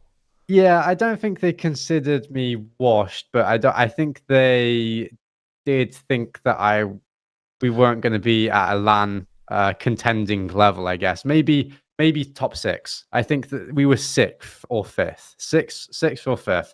Of course, you had going into the season, everyone thought Vitality KC or KC Vitality 1 and 2, NIP, and then Gentlemates, right? Those were the 4. Then GK and Dig, right? That was the kind of like split, that was what everyone thought. So yeah, people, look, I don't want to sound too egotistical, but people have doubted me a lot, going into seasons before. Like when I moved over to NA with Nolly and Chronic, we were meant to be like the 8th NA team or something in people's eyes, and then we were the first NA team. So it's like, people do doubt me a lot. I knew the level of this team, but at the same time, people loved the team. Like, people were really happy that me and Jorius were joining back together just for the fun of it. People, the community were happy and excited to watch us play together again because they always liked us as a duo. So yeah, I don't like think that the community were wrong in saying that we were top 6, because I think that the top 6 teams are very close, apart from KC Vitality, and then honestly we are very close. So it's not a terrible judgment, but we have outperformed the expectations a little bit, and we've qualified for the first LAN in the first split, and people didn't expect that, so we were happy with it. Yeah. Well, we must plead guilty here at Rocket Baguette. Yeah, top 6. This is exactly where we would have placed you at the start of the season. But you proved everyone wrong. You showed up as a consistent, very solid team, able to win important matchups, notably against NIP. I think your wins against Ninjas in Pyjamas sent you to Birmingham. Oh yeah. So how did you feel going into the Birmingham Major? Yeah, we were really confident. Our scrims going into the Birmingham Major were truly top level, showing that we were honestly like a top 6 team, if not higher, going into the LAN with our scrims, of course, and so we were really confident. We were playing everyone really well, really closely, getting a lot of great performances in. So we were very confident. In the LAN itself, if you look at the actual result, we finished 9th to 11th. I thought we played really well. And maybe that's just me, having the confidence in my team, not trying to let us get too down on ourselves and not get too sad. I thought we played really well. I thought that our bracket was hard. We had a lot of great teams. We had good wins over Complexity, a good win over Twister Minds. We lost to Falcons Fury, and we did get reverse swept by GK, which was a disappointment. But we had a lot of high level shown from our gameplay. And then we just had some moments where we couldn't close the games out, or maybe made some really bad mistakes in mechanics. And I say that because I wasn't worried. Like after that LAN, I wasn't worried that, oh my God, this was terrible, because we just had some small mistakes that we knew we could fix. And so far in this split, we have fixed those mistakes. So I was happy with how the LAN went. I was, of course, very disappointed to not reach top 8 and not reach higher than that. But with our level, our gameplay, we played to our what we wanted to play, and just had some small mistakes. So yeah. Okay, fair enough. Let's move to split number 2 with results that are. It looks like you are absorbing the opponent's level. Like again, against a lower team, like you would struggle, but against a top team, they would struggle because you're never an easy matchup, and there's no easy matchups for you. Do you feel the same? Those last two opens? Yeah, I understand where people say that. Yeah, I mean, in against lower level opponents in the best of 5s, we do go to game 5 a lot, and we unfortunately did just lose to fast forwards, right? So, you can say that. It's fair to say that. I think for me, we try not to think about things like that too much, because it's just a lot of a mental thing. We need to play well when against these lower level opponents. We need to play better. We know that. That's just down to us and our confidence going into the tournament. We always get I say always, we just lost to fast forward, of course, but we usually get the wins in the end. In the game 5, we pull it out and we do get the win. So it's not, in the end, it wasn't a big issue in the first split, at least going back to the first split. We had a lot of these game 5s. We still got the win. So it was fine. Of course, we just lost to fast forward in the round 1. So we do need to figure it out a little bit. Do we play up and down to our opponent's level? Yeah, I guess you could say that so far. I think it's naturally as well, just progressing through the tournament, we get more confident and we get more into it. When you're playing a very high level opponent, you're very focused. When you're playing a lower level opponent, I'm not saying that we don't try, but every team can struggle with trying as hard as they do against when you're playing KC. You have to try your hardest. You have to play your best. When you play in a top 16 team, you can get away with the win with not playing your best, and sometimes that makes you drop off in level a little bit. So we do have to figure it out. I'm not worried personally. Okay, and there's no reason to be, because after this loss to Forward, you realized an amazing run where you went through all your rivals, all the best teams in Europe. Like people are saying you have easy brackets also. Do you agree with that? Yeah, I do. When I see these comments, you just have to look at the bracket. Of course, we've had the easy brackets. It's just simple. You look in split 1, and we had 3 regionals where we didn't play a single good. I say good. I don't mean to disrespect my opponents, but a single good team into the top 6 in the upper bracket. We had very easy teams relative to what it could have been. So yeah, it was easy in split 1. In the first regional in split 2, we had a nice first round. We had GK, but still, a good bracket. And of course, in regional 2 of split 2, the one that just happened, we had a very easy bracket compared to everyone else in the uppers. So yeah, I do admit that we have the easy brackets. I don't care. I'll take the easy brackets. Do you make those brackets? Say that again, sorry? Do you make those brackets? Yes, I make them. Yeah, exactly. You were supposed to say no. Oh. It's fine.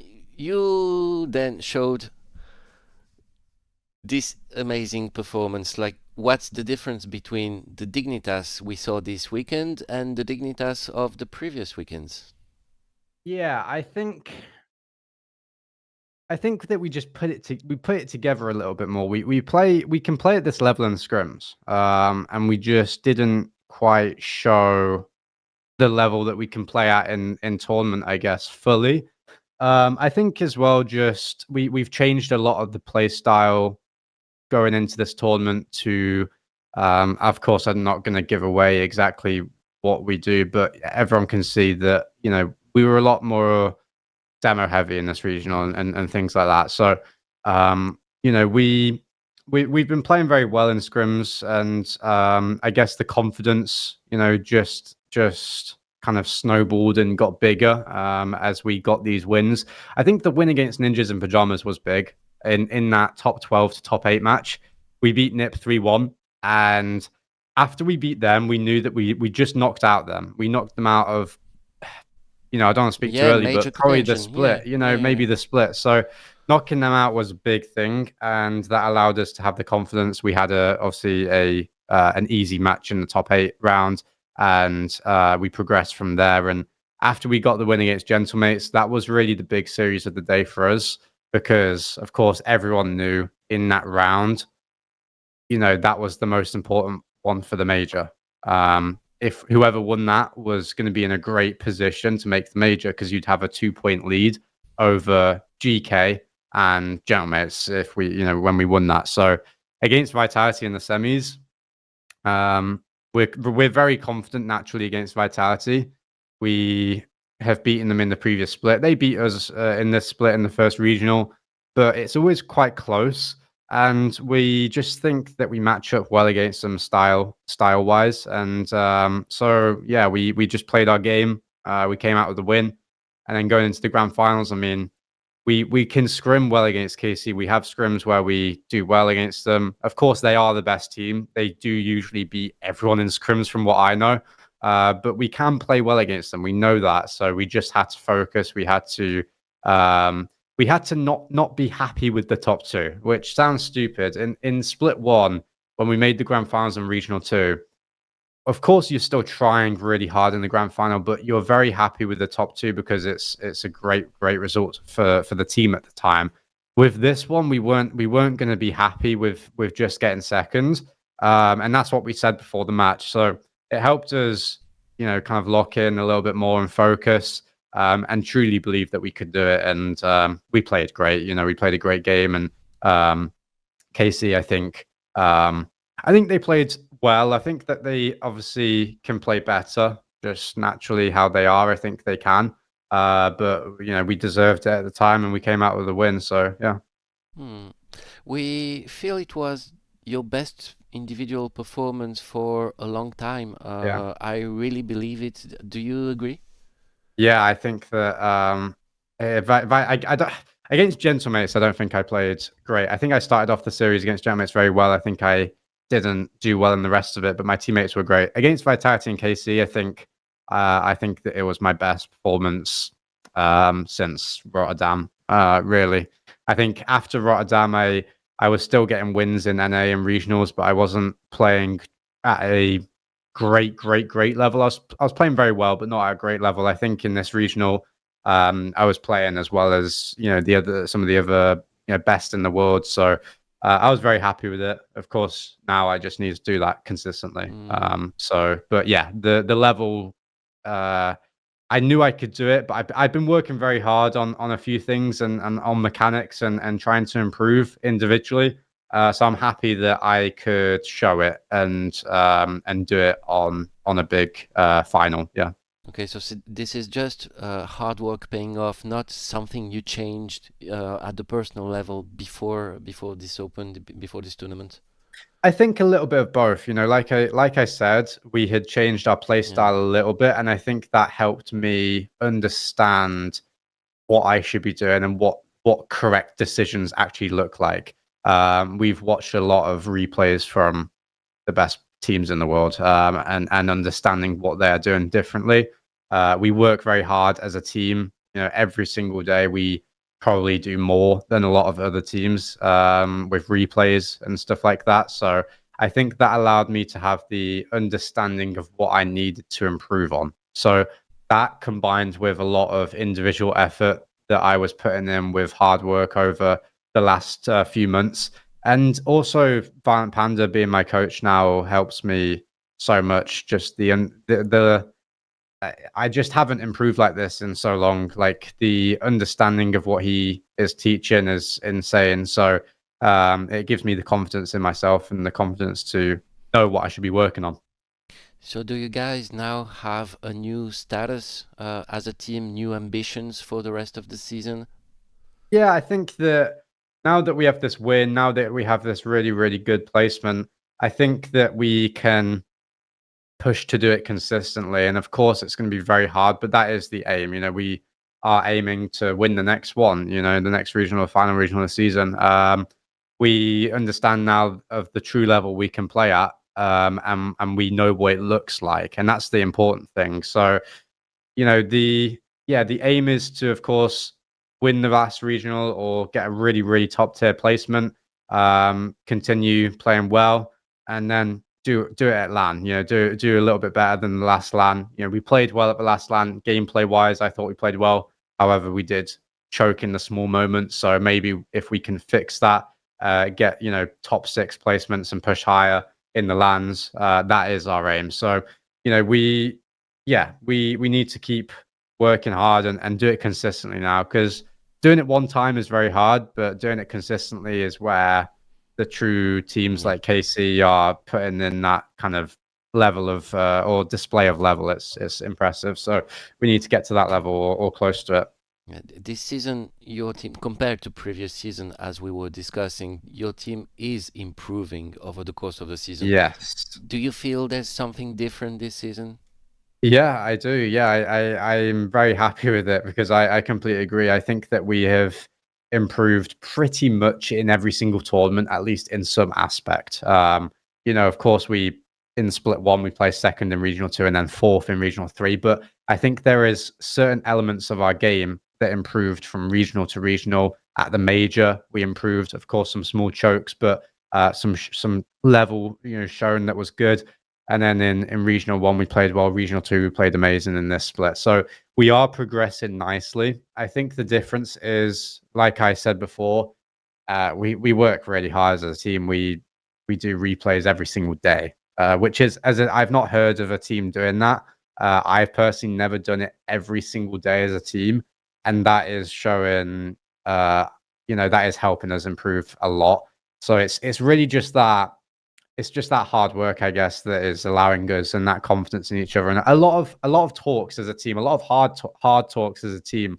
Not happy with each other, you know, needing to each other to do something differently. We're very open about that, and I think that is what's helping us push higher. So yeah, the hard thing now is to keep that going, and to you know, not think that we are at our, you know, peak level yet. You don't want to get too comfortable and not think that we're better than any of these other teams that we're fighting against, because we could have lost to Gentlemates. That was so close, and so we need to keep pushing that consistency and understanding that we need to work harder than these teams to stay ahead slightly than them. All right, let's move to the last part of the interview. More general questions about you and Rocket League. I have to ask you about the French domination in the game, all those players and teams, and outside of the game, with the fans, with the audience. What do you think of it? I mean, it's amazing, really. Starting off with the players. I mean, the players are incredible. Of course, you know, you look at them as, whenever you think of the best players in the world, you think of the French players, and I watch their replays all the time, have done over the last few years. The consistency and of course the peak level that they show is different to everyone else. So absolutely incredible, really. I think the fans as well, for me, are the big one. I think I remember at 22-23 Worlds, of course, when you had the 4 European teams in the top 4, and KC, Vitality, BDS as the 3 main French ones, and the fans of that tournament were insane. I was sat in the crowd, and I looked over, and the KC fans had a massive banner of, I don't even know who it was, maybe it was Kometo or something, the CEO, but it was insane. And then you look over on the following, on the other side of the arena in the Vitality. Fans had their flag, and so yeah, the fans are crazy. They're also always very nice to me, which I'm very happy about. They're always very respectful when I see their comments on Twitter, and they talk about me in a very nice way. So I've always been very appreciative of that as well. So yeah, it's pretty incredible what I think it's down to you guys, of course. What you've built with Rocket Baguette. I think the community really has benefited from that. So yeah, I think it's down to you. Thank you, and also you deserve that lot because you always come to talk to us at LAN events. So yeah, the French are used to hearing about you, and also cheering for you, because when you were in NA, like your team, also with Noli, because he was at Carmine Corp, there was some traction towards Genji when you were there. But you never teamed up. You mentioned Matzer. You never teamed up with a French player. How come? I think that a lot of the top tier French players, in all honesty, have been slightly better than me. So I think that naturally they always will. They don't need to team with anyone else apart from the French. They don't need to. They always have each other to team with. So all the top tier French players, I just never needed to team with them because they always had each other. And then all the rest of the kind of up and coming ones, I think that Matsuo was very, very close to team with him. And so that was the closest one. Eugene was very surprising, and I think I did a tryout with him in the off season as well.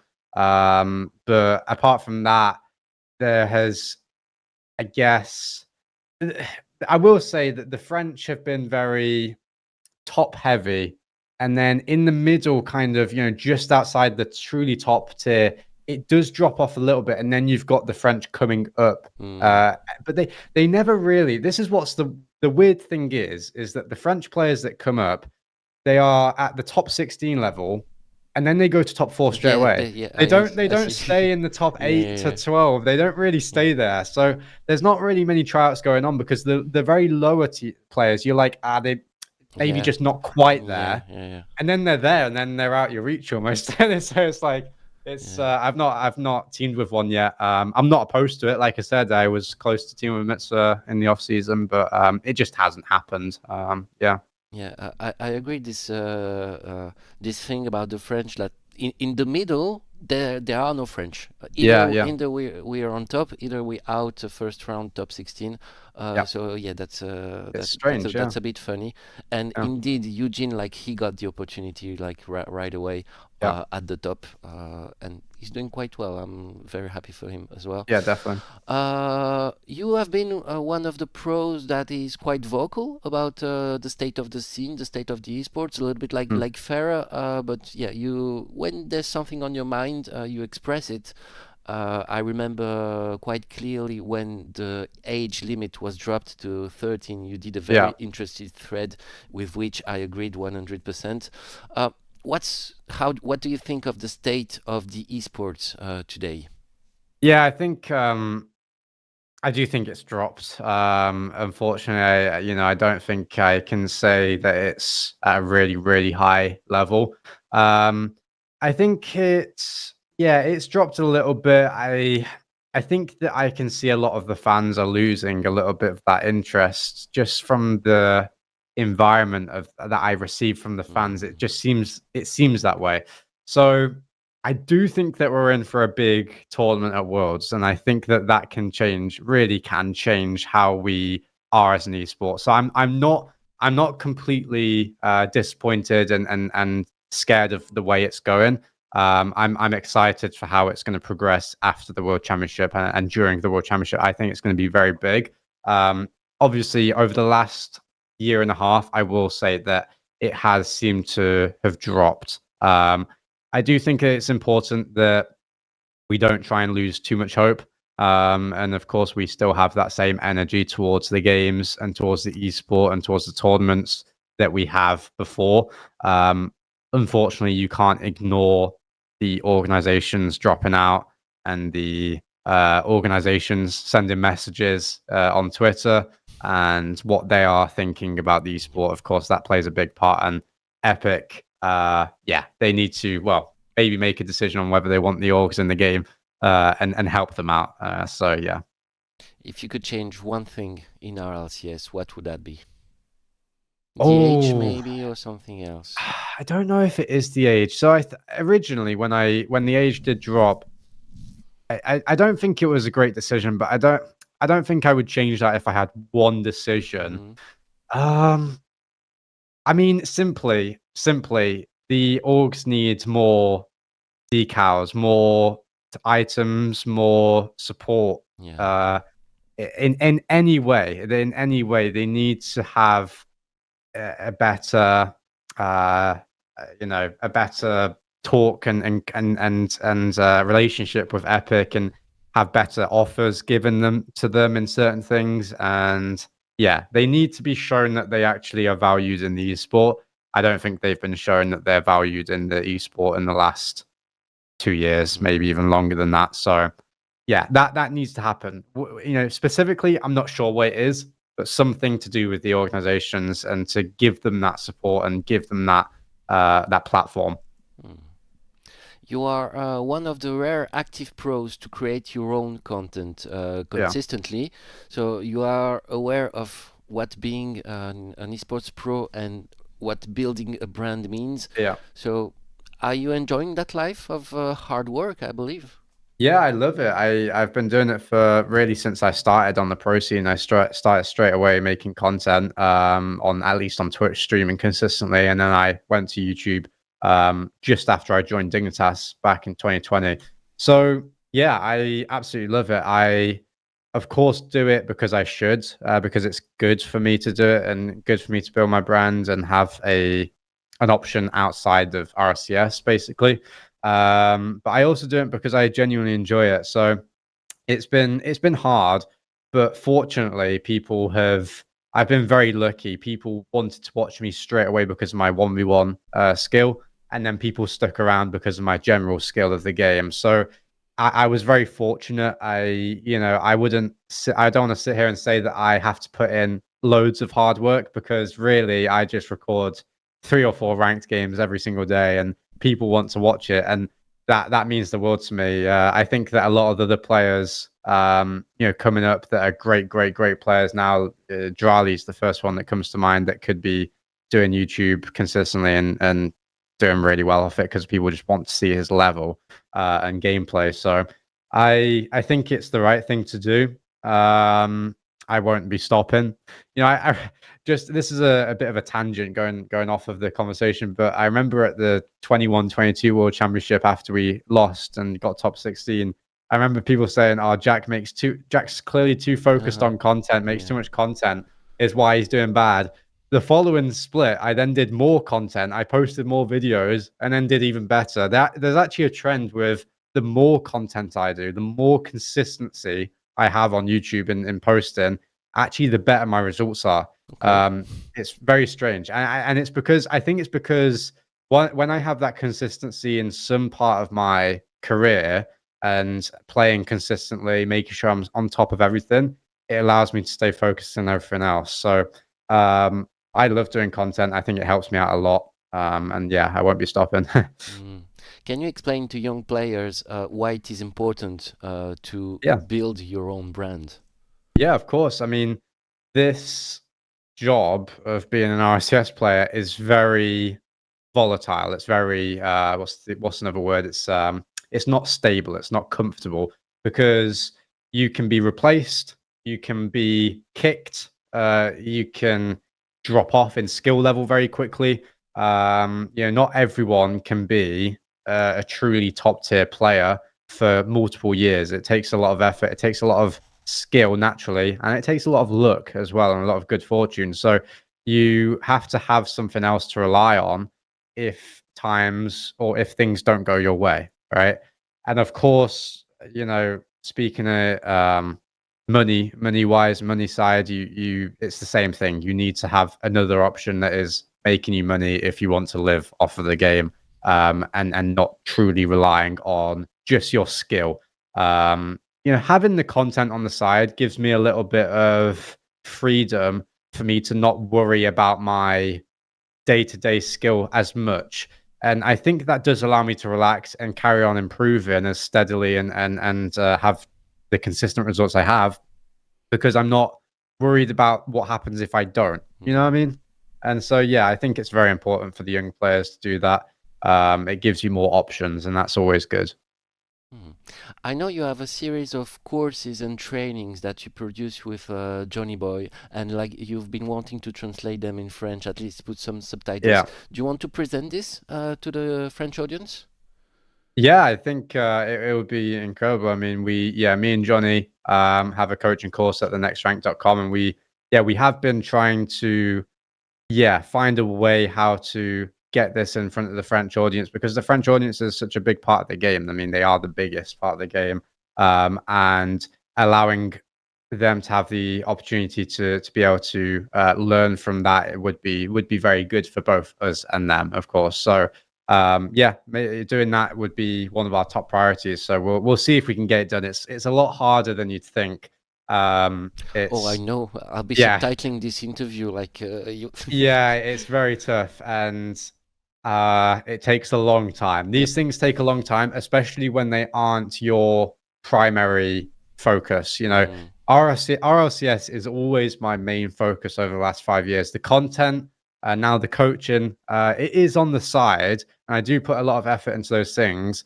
But the RLCS is always the main thing that everything will come from and go to. You know what I mean? So, yeah, we'll see if we can pull it off. It's going to be tough, but we're working on it.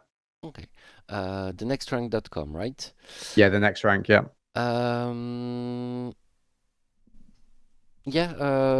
Almost, second to last question. After you stop competing as a player, what's your plan? Yeah, I think that I get this question a lot now, being 21, turning 22 soon. People are like, Jack, when are you know, come on, like let's get going. It's not a hidden message, I promise. You are at the top of your form as a player. Yeah. Well, I'm improving a lot recently, so I try not to think too much about what I want to do after, because I don't want to settle into a position where I'm thinking I'm going to retire soon, because I think that it makes you complacent. It makes you not care as much, and I don't want that to happen. However, of course, naturally, you're gonna, think about it a little bit, and so I think coaching is an RCS team. Going into what Ferrer's done from being a pro, Casio, Violent Panda, all these top tier players have been successful coaches, or are trying to be successful coaches. After their RCS career, I think that is something that I could do. I don't think it's easy, and I think that everyone assumes that someone that they think is a smart player like me would be very, very, very good at coaching an RCS team. And I think that I could be, but I don't think it's going to be easy. So I'd be interested to try and develop my skills in that, because I think it'd be hard against the other top tier coaches to be at their level. So we'll see if I can do it. I think content as well would be a big thing. Just kind of pushing that into, being more consistent and keeping at the same level as I have done for the past few years. And I honestly do think that I could go back to school one day, which with doing everything else at the same time, I truly think there's a world where I could do coaching, content and school, which would be a lot of work, but I'm not afraid to work hard and put in the time. So I might be doing that as well at some point. So we'll see. Yeah.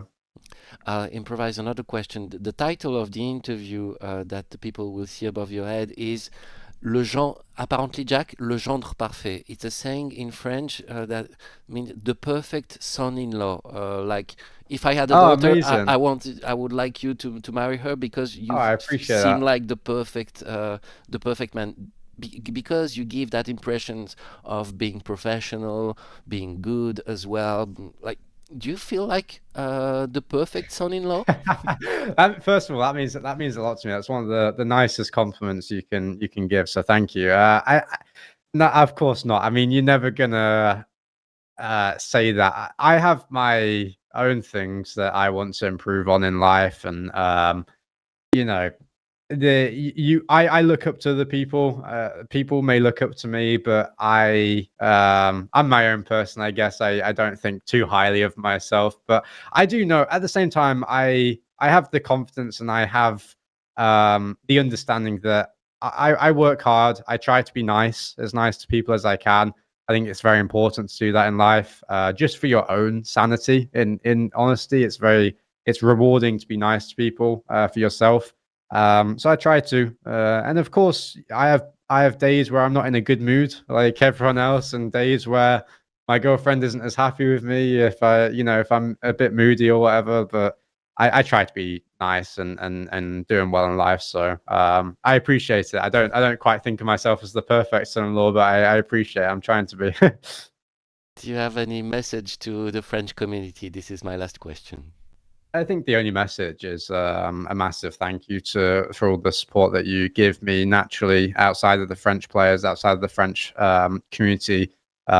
You guys give me the support and the kind comments. So thank you for that. And of course, thank you for what you guys all do, all the French fans, all the French community, what you do for the game. I think that you're the biggest thing in the game. You're the main thing that's pushing us.